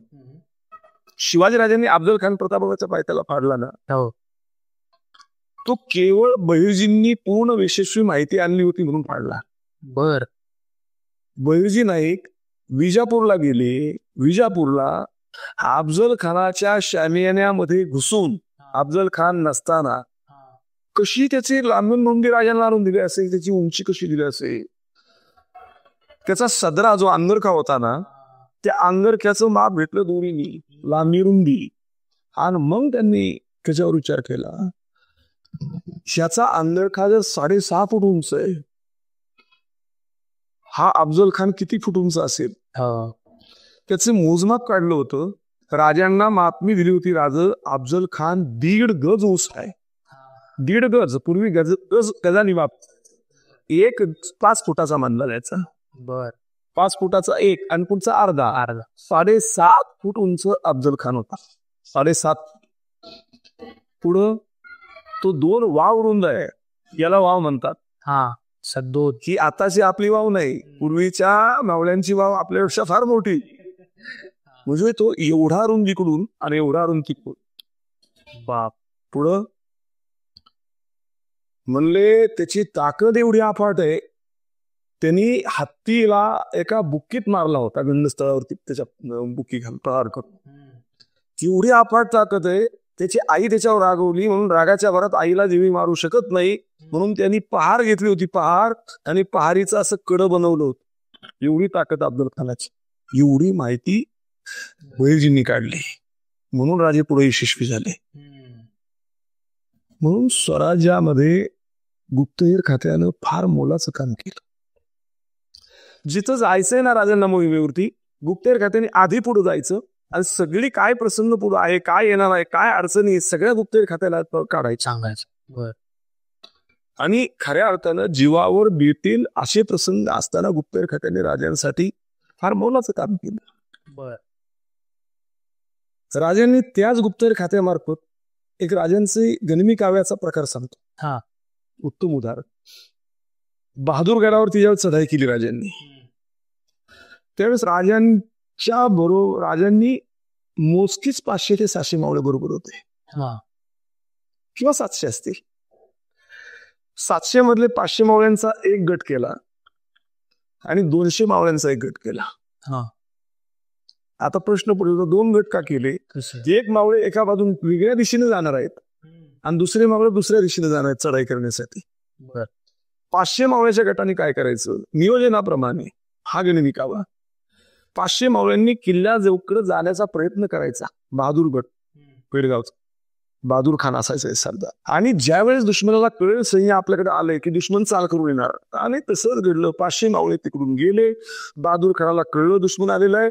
त्यांनी सगळी तयारी केली. किल्ल्यात होतं तेवढं सैन्य बाहेर काढलं, चढाई केली मावळ्यांच्यावरती. जसं बहादूर खानाचं सैन्य यायला लागलं तसं आपले मावळे पाठीमागं पळत सुटले. बहादूर खानाचं सैन्य मागं, मावळे पुढं. अशी जवळजवळ 20-25 मैलाच्याही पुढे सगळी त्यांना नेली आणि मावळ्यांनी पळवीत नेली.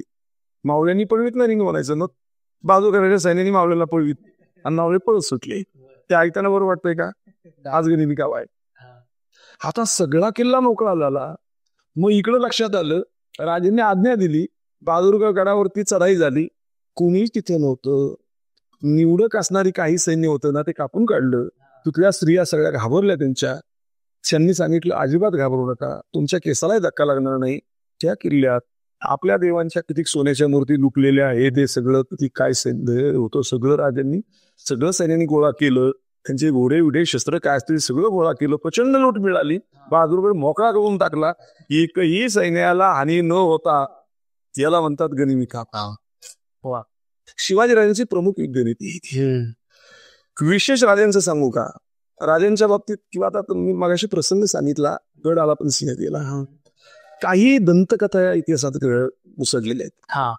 कुठल्या?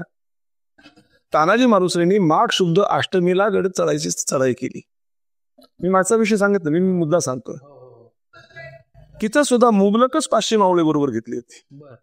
मला एक प्रश्न पडतो की 500चा आकडा का राजांना आवडत होता? याचं कारण दिग्भर नेऊन करण्यापेक्षा मुबलक मावळे, 500 मावळा हा 5,000 सैन्याला दुश्मनाच्या पुढे, एवढी ताकद होती त्यांच्यात, एवढी निष्ठा होती राजांच्यावरती, स्वराज्यावरती. आणि असे मावळे तानाजीने निवडले. तिथं सुद्धा गुप्तहेर जाऊन सगळी माहिती कळगडाची काढून आलेली होती. आणि मग तानाजीला सांगितलं होतं, माघ शुद्ध अष्टमीचा दिवस आहे, रात्रीचे रातकडे कीर्तिरतात, हिंस्र पशूंचे आवाज येतात. त्या जंगलात सह्याद्रीच्या कुणाची माय वेली होती रात्रीची घरं आठवण्या मध्यरात्र जाण्याची. अरे त्या मर्द मावळ्यांची माय वेली होती म्हणून तर गेले ना ते. आणि मग कोंढाण्याच्या पश्चिमेला डोंगिरीचा कडा आहे, त्या कड्याला बुरुजच नव्हता, तटबंदी नव्हती. त्याचं कारण तो कातीव कडा आहे, तिथून शत्रू येऊ शकत नाही. यमाला भीती वाटून शत्रूचं काय, म्हणून त्यांनी तटबंदी मारलीच नव्हती. तानाजीने त्याच कड्याची निवड केली. आणि मग सांगितलं जातं, तानाजी मालुसरेने घोरपड काढली, घोरपडीच्या शेपटीला दोरी बांधली आणि तिला म्हणले, विश्वंती. अरे किती दंतकथा आहेत त्या, खोट्या कथा आहेत. यशवंती घोरपड नव्हती. गड कडे चढण्यामध्ये, कडे कपार चढण्यात पटाईत असणारे सडपातळ बांधण्याचे काटक मावळे, ज्यांना चांगल्या पद्धतीने अलीकडच्या क्षेत्रात ट्रेनिंग दिलेलं होतं, अशा मावळ्यांची निवड केली दोघांची. त्या दोघांचं नाव घोरपडे बंधू. त्याच्यामध्ये यशवंत घोरपडे नावाचा मावळा होता आणि या पावड्यावाल्याने त्याची घोरपड केली. हा इतिहास आहे. आणि घोरपडे दोघही ते घोरपडे सारखे वरती सजले. मला वाटतं म्हणून त्यांचं नाव घोरपडे पडलं असेल, घोरपडे सारखे चढले मॉडर्न. आणि मग त्या दोराच्या साह्यानं सगळे बाशी मावळे वरती गेले. हा एक गैरसमज आहे. दुसरा एक कथा सांगितली जाते, राजगडावरती शिवाजी राजांना तुळजा भवानी मातेनं समशेर दिली. भवानी मातेनं समशेर दिली, ती भवानी तलवार. तुम्हाला एक सांगू, मुळात राजांच्याकडे 3 समशेरी होत्या. एका समशेरीचं नाव जगदंबा, दुसऱ्या समशेरीचं नाव भवानी आणि तिसऱ्या समशेरीचे नाव तुळजा. स्वराज्य निर्मिती झाल्यानंतर राजांनी फ्रान्सच्या राजाकडून जवळजवळ 40,000 स्टेनलेस स्टीलच्या समशेरीची पाती खरेदी केली होती. म्हणून राजांना भेट म्हणून त्या राजानं सुवर्ण रत्नजडित मूठ असणारी, सोन्याची मूठ रत्नजडित असणारी ती एक धोप, ती तलवार दिली होती भेट. तिचं नाव राजांनी भवानी तुळजा ठेवलं. तुळजा. दुसरी तलवार जे मी आता सांगतोय, तुळजा भवानी मातेनं दिली नाही. ज्यावेळेस तुळजा भवानी मातेची मूर्ती फोडली, पंढरपूर उद्ध्वस्त केलं, शिखर श्रीनापूर फोडलं, त्यावेळेस ब्रह्ममुहूर्तावरती पहाटेच्या वेळीस राजांना स्वप्न पडलं. राजांना दरदरून घाम आलेला, फार कण उठले, भयावह स्वप्न होतं. आणि ते स्वप्न पडल्यानंतर समोर पाहिलं तर खिडकीतून मंद प्रकाश डोळ्यावरती आला. राजांनी असा डोळ्यावर हात ठेवला. मंद प्रकाशाचं रूपांतर तीव्र प्रकाशात झालं आणि त्या तीव्र प्रकाशातून कुणीतरी व्यक्ती आपल्याकडे येते, सावली, असं भासलं राजांना. राजांनी हळूवारपणे हात काढला. समोर अस्पष्ट दिसणारी व्यक्ती दिसली. ती व्यक्ती नव्हती, तुळजा भवानी माता स्वतः दस्तूर खुद्द दाखल झाली होती. आणि मग शिवाजीराजांना आवाहन केलं, शिवबा उठ, तुझ्या हातून मला तो 2 पायाचा 32 दाताचा बोकड बळी हवा आहे. उठवलं राजांना, देवाऱ्यासमोर समशेर उचलायला लावली आणि शिवाजीराजांना समोर बसायला लावलं. शिवाजी गुडघ्यावरती बसले आणि मग वर जास्त तुझा भवानी मातेने केला, विजे सारखी कडाडली आणि मग सांगितलं, मी तुझ्या समशेरीत प्रगट आहे, या समशेरीत दुश्मनांचा संहार कर. त्या समशेरीला नाव ठेवलं, तुझा भवानी माता प्रगट झाली म्हणून भवानी नाव. ती परदेशात आहे, लंडनला. ती सभा भवानी समशेर. सावंतवाडीच्या गोविलकर सावंतांच्या इथं राजांचं कोतळ कोणं जाणं झालं, त्यावेळेस वाड्यात जाणं झालं. राजांचं ज्यांनी स्वागत केलं आणि भोजन वगैरे झाल्यानंतर राजांनी ती कुंटीला अडकवलेली समशेर पाहिली आणि समशेर राजांनी हाताळली. दुधारी तलवार होती ती. दुधारी म्हणजे दोन्ही बाजूला धार असते ती. त्याला धोप हा शब्द सुद्धा आहे. आणि ती समशेर पाहिली आणि राजे बोलले, सावंत समशेर नामी आहे. त्यावेळेस सावंतांनी हात जोडले, राजे आवडले असले तर तुम्ही घेऊ शकता, तुमचीच आहे ती. राजे हसत बोलले, सावंत मला आवडलेली वस्तू मी 2 पद्धतीनं घेत असतो. म्हणले, राजा कुठली? एक तर तिचं दाम देऊन, तिचं मोल देऊन, नाही तर युद्ध करू. तुम्हाला काय परवडणार आहे? त्यावेळेस सावंत बोलले, युद्ध तर या जन्मात नाही, मग पर्याय दुसरा आला तो म्हणजे दामदेव. 300 होऊन येऊन राजांनी ती समशेर घेतली आणि त्याच्यामध्ये तुळजाभवानी आता प्रगट ती समशेर. आपली तिसरी समशेर राहिली होती ती म्हणजे तुळजा समशेरीला नाव ठेवलं. ती म्हणजे राजांची पूज्यपिताश्री शहाजीराजांची गुप्त भेट झाली होती शेवटची ती जेजुरीला. जेजुरीच्या गुप्त भेटे दिवसाभरामध्ये बाप लेक त्या चर्चा करत होती, सगळं काय चाललेलं होतं. आणि बंगळुरूवरून शहाजीराजांनी शिवाजीराजांना भेट आणली होती. ती भेट राजांना दिली ती समशेर. ती सुद्धा रत्नडीत मोठीची असणारी सुंदर अशी समशेर. आपल्या बापाची आठवण म्हणून तिचं नाव तुळजा ठेवलं होतं. म्हणजे पहिली समशेर भवानी समशेर, ही दुसरी तुळजा, अशा ह्या 3 समशेर. आणि शिवाजीराजांनी मग ते काल्पनिक काही विषय मांडले जातात. मग ते कल्पनेला इतिहासात वाव नसते, लक्षात घ्या. नुसतं बोललो आपण म्हणजे तो इतिहास झाला असं नाही. इतिहासाला संदर्भाप्रमाणे त्याच्यामध्ये हे करावं लागतं. पण अलीकडच्या काळात कसं झालंय माहितीये का, कुणीही उठतो आणि पुस्तकं काढतो आणि वेगवेगळे विषय लिहिले जातात. वेगवेगळ्या कादंबरीमध्ये, वेगवेगळ्या ग्रंथामध्ये, वेगवेगळ्या पुस्तकामध्ये राजांच्या बाबतीत, शंभूराजांच्या बाबतीत वेगवेगळ्या काल्पनिक विषय मांडले जातात. त्यामुळे आपल्यासारख्या मंडळींची, वक्त्यांची किंवा जी लोक शिवाजी महाराज सांगतात, शंभूराजे सांगतात, त्यांची फरफट होती. आपण समाजासमोर काय सांगावं. पण अलीकडं बऱ्याचशा अनुभवी तरुण पिढीमधले जी हुशार मुलं आहेत किंवा शिवाजीराजांच्या प्रेम असणाऱ्या लोकांनी ते सगळ्या माहिती गोळा करून बरेचसे विषय आता खरे आपल्या समोर यायला लागले. बरोबर. यातला एक प्रसंग आहे पहा. अलीकडे वादाचा विषय झाला. शंभूराजांनी आग्र्यावरून येताना, शंभूराजे आणि शिवाजीराजे आग्र्यावरून येताना शिवाजीराजांनी औरंगजेबाला लाच दिली आणि अनेक वेळा औरंगजेबाबरोबर समोर क्षमा याचना केली. असा विषय झाला, वादाचा विषय कोणीतरी केला. तो मला गंमत वाटतीये, जर शिवाजीराजांना लाचच देऊन यायचं होतं तर राजे आजारी पडण्याचं नाटक का केलं. मग बरोबर, शिवाजीराजांना लाच देऊनच यायचं होतं तर शंभूराजांना आधी का पाठवलं. प्रसंग कसा आहे पहा. ज्यावेळेस शिवाजीराजे राजगडावरून निघाले, मजल दरमजल करत, ज्यावेळेस ह्या बोलणाऱ्यांना हे कळत नाही मंडळींना, शोकांतिका आहे आपल्या महाराष्ट्राची. 8 वर्षाचं लेकरू घेऊन ज्या वेळेस एक बाप हजारो मैल प्रवास करत जातो, तो काय लाच देऊन परत यायला. 8 वर्षाच्या मुलाला का हेलिकॉप्टरने नेलं नव्हतं, का चार्टर्ड विमानाने नेलं नव्हतं. अलीकडे चार्टरवरून जातात. घोड्यावरून घोडदौड आहे, हजारो मैलाचा प्रवास आहे. किती त्रास झाला असेल. याचं कारण सांगू. शंभू राजांना नेण्यामागचा एकच उद्देश होता. ज्यावेळेस पुरंदरचा तह झाला, तहामध्ये शंभू राजांना 50,000 मनसबदारी मिळाली होती. वयाच्या 8व्या वर्षी. अलीकडे म्हणतात ना, अहो अमुक अमुक आमदार खूपच तरुण आहेत. किती? 29 वय. त्याचं खूप जास्त वय आहे. 29. शंभूराजे 8व्या वर्षात राजकारणात पडलेत. 8 वर्ष वय काय असतं. आणि विशेष सांगू, शंभूराजांचं 8व्या वर्षात राजकारणात पडलेच, पण काही लोकांनी शंभूराजांना बदनाम करण्याचा प्रयत्न केला. ते बदल पहिले होते, नाच गाण्यात दंग असायचे. मला मुद्दा या लोकांचा पटत नाही. ज्या शंभूराजांनी 8 वर्षात राजकारणात पडले, मग नुसते राजकारणात त्यांची हुशारी किती, ती हुशारी पाहून मिर्झा राजे जयसिंग सुद्धा वेडा झाला होता.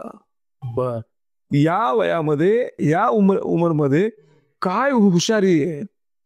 त्या शंभूराजांना वयाच्या 10व्या वर्षापर्यंत शंभूराजांना असल इंग्रजी येत होतं, शंभूराजांना असल संस्कृत येत होतं, ब्रिजभाषा येत होती, कानडी येत होती. शंभूराजे 13 भाषा मुखोद्गत होत्या. शंभूराजांचे एवढे हुशार होते, प्रकांत पंडित होते. म्हणून मी अगदी रुबाबात सांगतो, माऊली ज्ञानेश्वर महाराजांनी ज्ञानेश्वरी सारखा महान ग्रंथ वयाच्या 16व्या वर्षी निर्माण केला. बरोबर.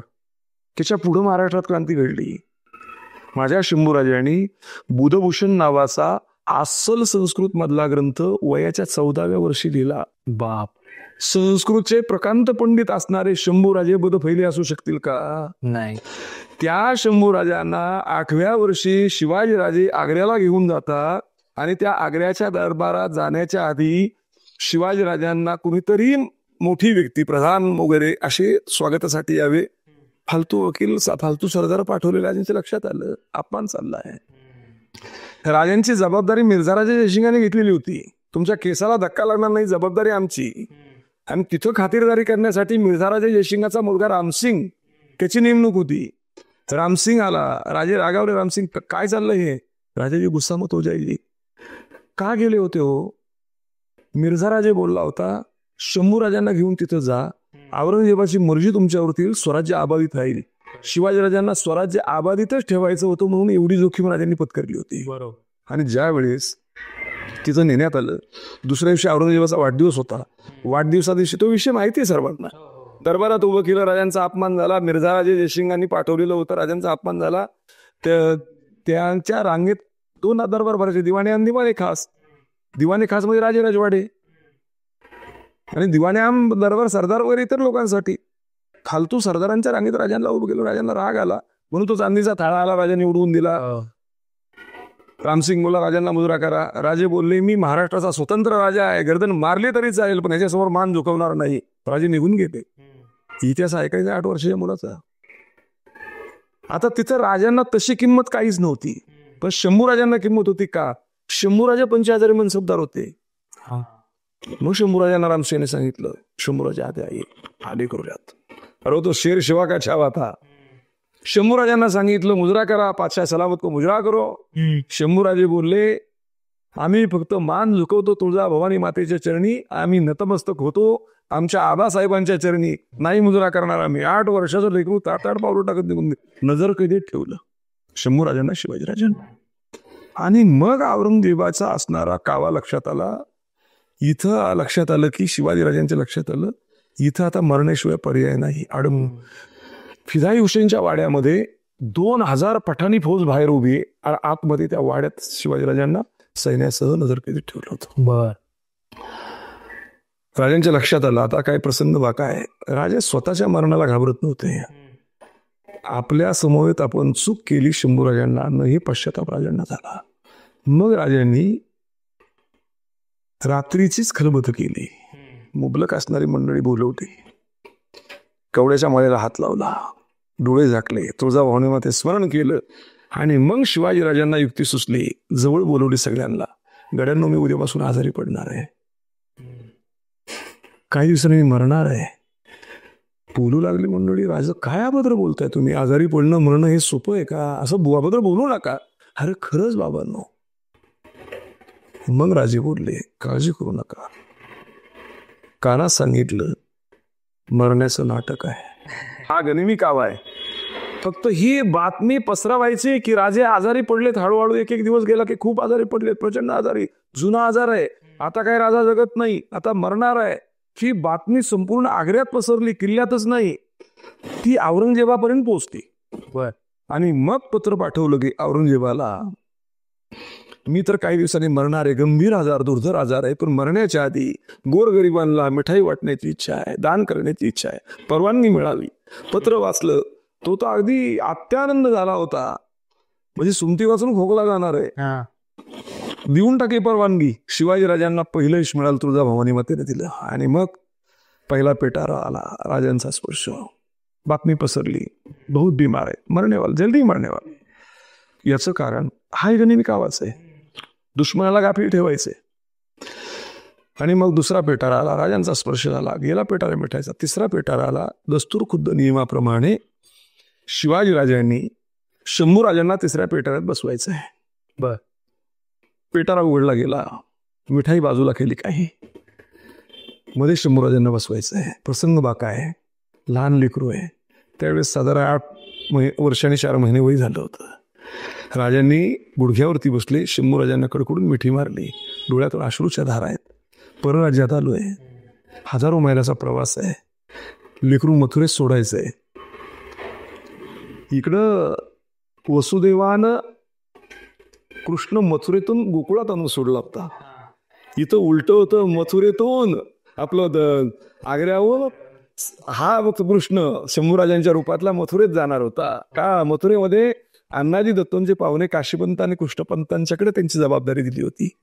नियोजनाप्रमाणे पहा 8-8.5 वर्षाचं लेकरू, शिवाजीराजे रडतायत, आपल्या बापाचे डोळे पुसले आणि शंभूराजे बोलतात, आबासाहेब का रडता तुम्ही? शंभूबाळ तुमच्या जीविताची काळजी वाटते म्हणून रडतोय, काळजी करू नका म्हणले. आम्हास खात्री आमच्या जीवास काहीच होणार नाही म्हणले. कशावरून ठरवलं तुम्ही? तुळजा भवानी माता सदैव आपल्या पाठीशी आहे आणि आऊसाहेबांचे आजीसाहेबांचे उपकार आहेत आपल्यावरती, आशीर्वाद आहे. त्यावेळेस गालाच्या पापड्या घेतल्या, जवळ घेतलं आणि बोलतात, उमर 8.5 सालाची, बोलणं किती फक्त, कुठून शिकलात? सहज बोलले, आमच्या आजीसाहेबांच्याकडून शिकलो आम्ही. कारण जिजाऊ साहेबांचं प्रचंड प्रेम होतं शंभूराजांच्यावर. बसवलं पेटाऱ्यात, मिठाई बाजूने टाकली गेली, आच्छादनवरती झाकण लावलं गेलं, पेटारा बांधला गेला, उचलला मावळ्यांनी, पेटारा निघाला. लुकलुक त्या डोळ्यानं आपल्या बापाकडे ते पाहते लेकरू आणि शिवाजीराजे अश्रू राहतायत. काय प्रसंग आहे हो. मग मथुरेत पेटारा पोचला, बातमी राजांना कळली, हृदयावर हात ठेवला, तुळजाभवानी मातेला दुसरं यश दिलं. आता नियोजन वाढत गेलं, 4था पेटारा, 5वा पेटारा, 6वा पेटारा आला. नियोजनाप्रमाणे शिवाजीराजांनी ते सांगितलं. तर 6व्या पेटारात बसले, राजे पेटारातून आले. असं ना, शिवाजीराजे तेवढे पळपुटे नव्हते. शिवाजीराजांनी वेषांतर केलं, डोक्याला मुंडासं बांधलं, आडवा गंध लावला आणि कोपरी घातली. कोपरी म्हणजे ती जुना प्रकार आहे. गुडघ्यापर्यंत धोतर घातलं, कमरेला उपरणं गुंडाळलं आणि कामगाराच्या रूपात, मावळ्याच्या रूपात 6व्या पेटाऱ्याला पुढंच खांदा दिला राजांनी. बर. किल्ल्याच्या, लाल किल्ल्याच्या मुख्य दरवाज्यावरती अडवलं. रुक जाओ, रखो नीचे, क्या है इसमें? राजांना लक्ष झालं, प्रसंग वाकाय, पेटारा खाली ठेवलाच नाही. अरे खुळ्या म्हणले, 5 पेटारे गेली, 5 पेटाऱ्यात मिठाई गेली, शेवटचा पेटारा रे म्हणले, याच्यात मिठाई, राजा मरल रे आमचा म्हणले. जाऊ दे की, कोण म्हणतंय? राजेच म्हणतात. आणि 6वा पेटारा, जाने दो चलो. आणि मग मात्र राजांनी कवड्याच्या माळेला हात लावला, तुळजाभवानी मात्र 3रं यश दिलं. मग राजे वेषांतर करून सगळ्या मावळ्यांचं, मी त्याच्या मधला इतिहास सांगितला नाही, कमी वेळात तेवढं सांगू शकत नाही. बरोबर. आणि मग राजे इकडे निघून आले, मजल दर मजल करत राजगडावर आले. हा पुढचा प्रसंग तर हृदयद्रावक आहे. राजगडावर ज्यावेळेस आले, साधूच्या रूपात आले, इशारे करणे वाजले, कुणीतरी साधू आलाय, अलक निरंजन निक्षा अंदे शंभो शिवहरार, हा आवाज झाला. आपण कोण? हम साधू है. क्यों आए हो? माँ साहब से मिलना है, बहुत नाम सुना है, उनके दर्शन लेने हमें. आणि मग एक मावळा पळत गेला. जिजाऊ मासाहेब तुळजाभवानी मातेच्या देवाऱ्यासमोर देव पाण्यात ठेवून बसल्या होत्या. लेकरं येत नाही तोपर्यंत उठणार नाहीत. जिजाऊ मासाहेबांना मावळ्यांनी मुजरा केला. आऊसाहेब गोसावी आल्या ती बाहेर, तुम्हासनी बोलवले. त्यावेळी जिजाऊ मासाहेबांनी सांगितलं, सांग त्या गोसाव्यांना मला कुणालाही भेटण्याची इच्छा नाही. निरोप गेला परत. साधू म्हणले, मासाहेब भेटत नाही तोपर्यंत आम्ही इथून हलणार नाही, उनका दर्शनी लेंगे हम. परत गेला मावळा. आऊसाहेब ही साधू ऐकना ती हो, तुमचं दर्शनच घ्यायचं ती म्हणतात, चला की आता. हट्ट धरलाय त्यांनी, नाईलाज म्हणून निघाल्या. आल्या, सदरेत आल्यानंतर पाहिलं 7-8 गोसावी आहेत. त्यातला प्रमुख गोसावी काय दीप्यमान चेहरा आहे, पाहतच बसल्या. गोसावी जवळ आला. अरे एवढ्या महिन्याने आपल्या आईला पाहिलं त्यांनी. आणि गोसाव्यांनी पायावरती मस्तक ठेवलं, शिव हर हर पाय म्हणले. आणि मग गोसावी उभा राहिला, असा प्रणिपात केला. मग जिजाऊ मासाहेब बोलतात, नजरेच नजर लावली. अरे म्हणले, किती रूप बदलली आणि सोंग घेतली तरी आईच्या नजरेतून लेकरू कधी सुटू शकत नाही शोभा. आणि मग शिवाजीराजांनी कडकडून मिठी मारली. मग आनंद झाला. राजगडावरती वार्ता पसरली, तोफा धडाडल्या, साखऱ्या वाटण्यात आल्या आणि स्वराज्याला कळलं शिवाजीराजे सुखरूप स्वराज्यात पोहोचले. परंतु हा आनंद काही क्षणापुरता होता. बर. काही वेळाने गर्दीमध्ये शिवाजीराजांना विचारणा केली गेली, शंभूबाळ कुठे आहेत? तो शब्द कानावर पडला. शिवाजीराजे गुडघ्यावरती मटकन खाली बसले, हंबरडा फोडून धाय मुकलून रडले. जिजाऊ मासाहेब खाली बसल्या. शिवा रडताय काय? काय झालं? शंभूबाळ कुठे आहेत? मग राजे हृदयावरती दगड ठेवून बोलले, आऊसाहेब शंभूबाळांचा प्रवासादरम्यान दुर्दैवी मृत्यू झाला.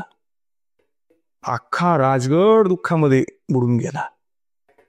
गंमत पहा, शिवाजीराजांनी शंभूराजांचं 10वं घातलं, शंभूराजांचं 13वं घातलं आणि 14व्या दिवशी आपल्या आईच्या सदरीत गेले. आऊसाहेब म्हणून हाक मारली. जेव्हा एकच सांगितलं, माझं सोन्यासारखं लेकरू तुमच्या राजकारणापोटी तुम्ही घालवलत ना, मरेपर्यंत आमचं तोंड सुद्धा पाहायचं नाही, आमच्या समोर तुमचं काळ तोंड दाखवायचं नाही, चालते बा. शिवाजीराजे क्षमा याचना करतायत. आऊसाहेब ऐकून तर घ्या. शिवबा काहीही ऐकण्याची इच्छा नाही, एकदा तरी ऐका, परत नका ऐकू. नाही इच्छा पण बोला म्हणले. मग जवळ आले. जवळ येऊ नका, लांबून बोला. जे बोलणार आहे ते लांबून बोलण्याची गरज नाही, जवळच यावं लागेल. मग बोलले, आऊसाहेब रागे भरू नका, शंभूराजे मेले नाहीत. काय शोभा, ओरडू नका, भिंतीलाही कान असतात. शंभूराजे मेले नाही, जिवंत. कुठे माझा शंभूबाळ? शंभूबाळ मथुरेमध्ये आनंदात आहेत. 2 महिन्यांनी शंभूराजे इथे येत आहेत. फक्त हा आनंद बाहेर व्यक्त करू नका. शिवबा ही नाटक कंपनी कशासाठी रे? आऊसाहेब हाही गनिमी काव्याचा प्रकार आहे. जर आम्ही निघताना शंभूराजे बरोबर आणले असते किंवा शंभूराजे माग आहेत हे कळलं असतं तर दोन्ही प्रकारे शंभूराजांच्या जीविताला धोका होता. म्हणून नियोजनाप्रमाणे काशीपंत कृष्णपंतांच्याकडे मथुरेला ठेवलंय. 2 महिन्यांनी का बोलवलं? तिकडं बातमी पसरली जाईल आता शंभूराजे मेले म्हणून, संपलं. आणि मग 2 महिन्यांनी सगळा विसर पडला की शंभूराजांना काशीपंत कृष्णपंत घेऊन येतील. आणि 2 महिन्यांनी नियोजनाप्रमाणे काशीपंत कृष्णपंतांनी शंभूराजांना घेऊन राजगडावरती आले. परत तोफा डाळल्या, परत कळलं शंभूराजे आले म्हणून. आणि मग त्यांना मान सन्मान करून सोन्याची नाणी, सुवर्ण नाण्यांच्या थैल्या देऊन त्यांची बोळवण केली. आणि ते शंभूराजे मग कलाकारांनी लहानाचे मोठे होऊ लागले. मग अशी बोललो मी, शंभूराजांनी एक नाही 4 ग्रंथ लिहिले. बर. शंभूराजांचं कौशल्य, ज्या काही धर्ममार्तंडांनी शंभूराजांच्या विषयी आगळी केली, बदपैली होता, नाच गाण्यात दंग असायचा, दारूच्या नशेत गर्क असायचा, त्याचं कारण सांगू तुम्हाला. केवळ शंभूराजांचा द्वेष. का द्वेष? खरं सांगू का, शंभूराजे मुळात शिवाजीराजांच्या पेक्षा 10 पटीने दिसायला सुंदर होते. साक्षात मदराचा पुतळा. शिवाजीराजे संयमी आणि शांत विचाराचे, एखाद्या विषयावरती अनेक वेळा विचार करून त्याच्यावर निर्णय घ्यायचे. शंभूराजांची निर्णय क्षमता ही तोफेच्या गोळ्यासारखी असायची, पार नाहीतर पार. आणि बुद्धी चातुर्य जर पाहिलं तर त्याचं उत्तम उदाहरण सांगू. ज्यावेळी शिवाजीराजांचा राज्याभिषेक झाला, राज्याभिषेक दरम्यान काशीवरून गागा भट्ट, तो नियोजन सगळं त्यांच्या आधिपत्याखाली, तो 16 सिंहासनाधीश्वर राजे होणार होते. 6 महिने राजगडावरती होते. 6 महिन्यात शंभूराजांशी लगबग त्यांच्या बरोबर होती. शंभूराजांचं बुद्धिचातुर्य, हुशारी, शंभूराजांचं सर्व औदार्य पाहिलं ना तर गागा भट्टांनी शंभूराजांच्यावरती ग्रंथ लिहिला होता. बर. प्रकांत पंडित गागा भट्ट, त्यांनी शंभूराजांच्यावरती ग्रंथ लिहिला होता. एवढे शंभूराजे हुशार होते, बुद्धिचातुर्य होते शंभूराजे. त्यांना बदफैली केल्या लोकांनी. ठरवलं, पण उगवत्या सूर्याला कितीही झाकण्याचा प्रयत्न केला तर तो उगवल्याशिवाय राहत नाही. तसं शिवाजीराजांचं, शंभूराजांचं, शूरवीरांचं चरित्र कितीही बदनाम करण्याचा प्रयत्न केला तरी सत्य जगापुढे आल्याशिवाय राहत नाही. ते आता यायला लागलंय, लक्षात घ्या. मग त्या काळामध्ये मोहित्यांची मंजुळा, थोरातांची कमळा असले चित्रपट निघाले, शंभूराजांच्या विरोधात निघाले. आणि आमच्या मराठ्यांनी डोळे उघडून ते चित्रपट पाहिले. बर. आणि आमच्या डोक्यात भरवून दिलं शिवाजीराजांचा पुत्र हा वाईटच होता. मग मला सांगा, त्या शंभूराजांनी 119 लढाया केल्या पण एकाही लढाईत पराजय नाही. शिवाजीराजांचे एकच रायगडाच्या पायथ्याला, रायगडवाडीला दारुगोळ्याचा कारखाना होता. शंभूराजांनी त्यांची संख्या 18वर नेली. शिवाजीराजांचं स्वराज्य अर्धा महाराष्ट्रापुरतच असे, ते स्वराज्य कर्नाटक, दिल्ली, तामिळनाडू पर्यंत नेलं. राजांच्या सैन्यामध्ये लाखाच्या आत सैन्य होतं, ते सैन्य 1.5-2 लाखापर्यंत नेलं. बापरे. डच, पोर्तुगीज, इंग्रज यांना अशी ठिसून काढली. गोव्यामध्ये तर हाकार माजून टाकला होता. शंभूराजांसारखा धुरंधर राजकारणी, मग त्यांना त्याच्यामध्ये फसवलं गेलं. सगळा प्रकार झाले. परंतु त्या शंभूराजांनी, तुम्हाला सांगतो, शेवटच्या क्षणाला जर औरंगजेब बोलतो धर्म बदल मी तुझे जिंदा छोड देता हूं त्याच्या तोंडावर थुंकले होते. शरीराचे तुकडे तुकडे झाले तरी चालतील, पण आबासाहेबांच्या स्वराज्याचा किल्ला काय, किल्ल्याचा बुरुज काय, बुरुजाचा दगड सुद्धा तुला मिळून देणार नाही. काय ताकद असेल तो, लक्षात ठेवा. मग मला मोठे पण वाटतं त्या कविराजांचं, कवी कलशांचं. उत्तर भारतातला एक तरुण शिवाजीराजांचे विचार आत्मसात करतोय, त्यांची कीर्ती ऐकतोय, घरदार सोडून, सगळी सोडून, आई बाप पत्नी, तो इकडं येतोय. रायगडापर्यंतचा पायी प्रवास आहे. आणि ज्यावेळेस रायगडावरती हजर राहतोय त्यावेळेस शिवाजीराजांना दस्तूरखुद्द पाहिल्यानंतर त्याच्या मुखातून शब्द निघतात, अरे शिवाजी राजा कसा, तर प्रभुरामासारखा माझा शिवाजी राजा कसा सारखा. आणि आपल्या लोकांनी आपल्याच राजाला, आपल्या शंभू राजांना बदनाम करण्याचा आटोकाट प्रयत्न केला. काय विषय? शंभू राजा रात्रीच्या रात्री म्हणले गडाखाली जायचा, नाचगाणी वगैरे वाईट कर्म करून वरती परत यायचा. या लोकांना बोलताना कळत नाही. राजधानीचा शिवरायांचा नियम होता श्री क्षेत्र रायगडाचा, सूर्योदय झाला की गडाचा दरवाजे महाद्वार खोललं जायचं आणि सूर्यास्त झाला की गडाचे दरवाजे बंद व्हायचे. मग मला सांगा, हा नियम राजा सुद्धा मोडू शकत नव्हता, तर शंभूराजे कसे मोडतील? प्रकरण हिरकणीच आहे. आता काही नाही, हिरकणी सुद्धा नव्हती या प्रकरणामध्ये असं म्हटलं गेलंय. आताच तो विषय समोर, हिरकणी नव्हती म्हणले, त्याच्यात काल्पनिक कथा आहे. हिरकणी प्रकरण तुम्हाला माहिती, सर्वांना माहिती, की जिला रात्री नाही सोडून दिलं, ती केविलवाण्या अवस्थेत बोलतीये, माझं लेकरू दुधावरच आहे अंगावरच्या, त्याला ते रडून रडून मरेल, मला जाऊ द्या, मी हात जोडते. पण तिथल्या किल्लेदारांनी सांगितलं, बाई मला तुझी कीव येते, मला वाटतंय बाई तुझ्याविषयी, तू एक आई आहेस, पण रायगडाचा नियम मी नाही मोडू शकत, नाही मोडू शकत, मला माफ कर. त्या बिचारीनी मग त्या कड्यावरून खाली उतरली, सगळं काय घरापर्यंत पोचली. राजांना कळल्यानंतर राजांनी तिला सोन्याचं कडं दिलं आणि गौरवलं की माझ्या महाराष्ट्रात, माझ्या स्वराज्यात अशी एक स्त्री आहे की ती वाऱ्याला सुद्धा परवानगी नाही, तो कडा उतरून रात्रीची खाली जाते, तुझ्या शौर्याचं कौतुक आहे. मग तिला ते सोन्याचं कडं दिलं, गौरव झाला, सगळा काय तिथं मग तटबंदी सगळं बांधून घेण्यात आलं. काय मला मुद्दा मांडायचा होता की हिरकणी सारख्या आईला सुद्धा त्या किल्लेदारांनी सोडलं नाही, पहारेकऱ्यांनी सोडलं नाही. शंभूराजे नियमच आहे रायगडाचा. शंभूराजांना या मंडळींनी बदनाम करण्याचा प्रयत्न केला, प्रचंड बदनाम करण्याचा प्रयत्न केला. मग पुढं होतं की कुठला जातीचा द्वेष करून शंभूराजांनी प्रधान मंडळ मारून टाकलं, सगळं काय प्रकार झाला. शंभूराजांनी या मंडळीला अनेक वेळा माफ करण्याचा प्रयत्न केला होता. शंभूराजांनी त्यांना कित्येक वेळा, शिवाजीराजांच्या देहावसानानंतर शंभूराजांनी रायगड ताब्यात घेतला. त्यावेळेस शंभूराजांनी सोयराबाईसह अण्णाजी दत्त असतील, मोरोपंत पिंगळे असतील, बाळाजी आवजी असतील, या सर्वांना सांगितलं होतं, तुम्ही ज्येष्ठ मंडळी आहात, आमच्या आबासाहेबांच्या खांद्याला खांदा लावून स्वराज्य उभं केलंय, म्हणून तुम्हाला माफ करतो. ही मंडळी जाऊन अकबराला मिळाली होती. बर, स्वराज्य ताब्यात तुम्ही घ्या, आम्ही तुमची चाकरी करू. पण संभाजीला पकडा, हे सगळं झालं होतं. हे शंभूराजांना कळल्यानंतर सैन्य पाठवलं. कुठं सापडले? पालीचा सुधागडचा किल्ला, तिथं अकबर थांबलेला होता. शंभूराजांना भेटायचं होतं त्याला. शंभूराजाला तिथंच ठेवून धरलं होतं. त्याला जाऊन मिळाले. शंभूराजाच्या लक्षात आलं, म्हणले एकदा सांगून ऐकली नाहीत, या उंदरांना बिळा ठेचून मारली पाहिजेत.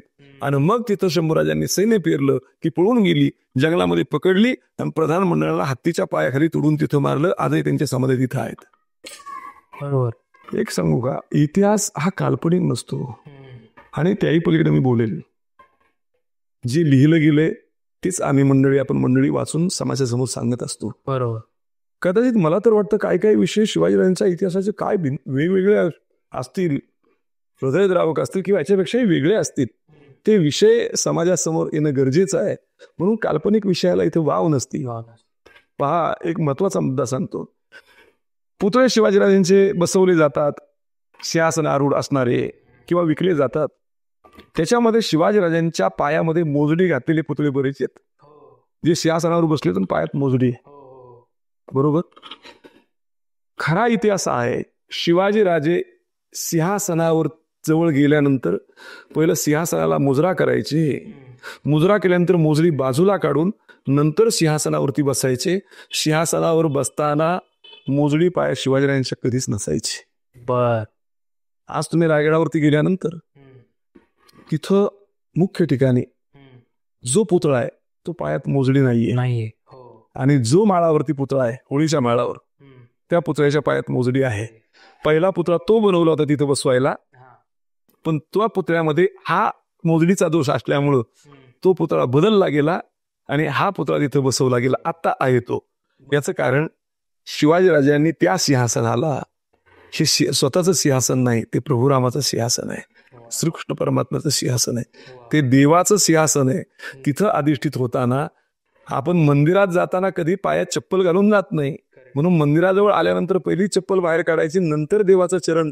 म्हणून राजे तिथं चरण झुकवायचे, तिथं मुजरा करायचे, नंतर आसनावरती बसायचे. कारण ते पवित्र ठिकाण आहे. त्याचं पवित्र पण राजांना कळत होतं.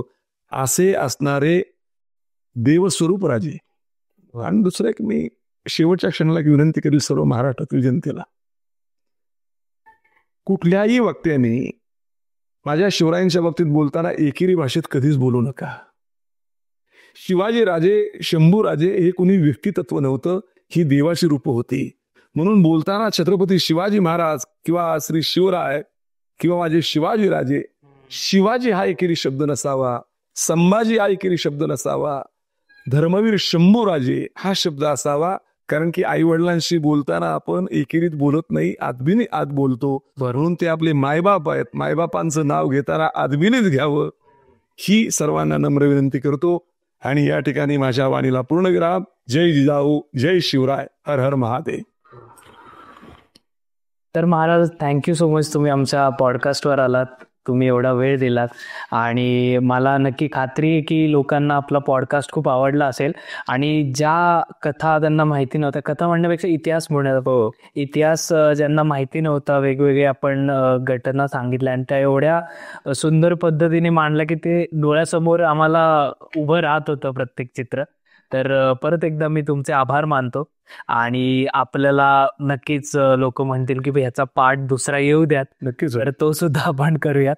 आणि मी महाराजांचं यूट्यूब चॅनल किंवा त्यांचे सोशल मीडियाचे जे हँडल्स आहेत ते डिस्क्रिप्शनमध्ये टाकतो, तर तुम्ही त्यांच्या सोशल मीडियावर जाऊ शकता. अजून त्यांची बरीच कीर्तन व्याख्यानं आहेत, तर ते पण तुम्ही बघू शकता. तर महाराज, आमचं रिच्युअल आहे स्वीट टॉक्स पॉडकास्टचं की आम्ही पॉडकास्ट एंड करताना फिस्ट बम्पने पॉडकास्ट एंड करतो. आणि आम्ही नेहमी श्री स्वामी समर्थ म्हणून पॉडकास्ट एंड करतो, पण आज एवढा छान आपण पॉडकास्ट केलाय छत्रपती शिवाजी महाराज आणि छत्रपती संभाजी महाराजांवर, तर आपण जय शिवराय म्हणून हा पॉडकास्ट एंड करूयात. जय शिवराय. जय शिवराय.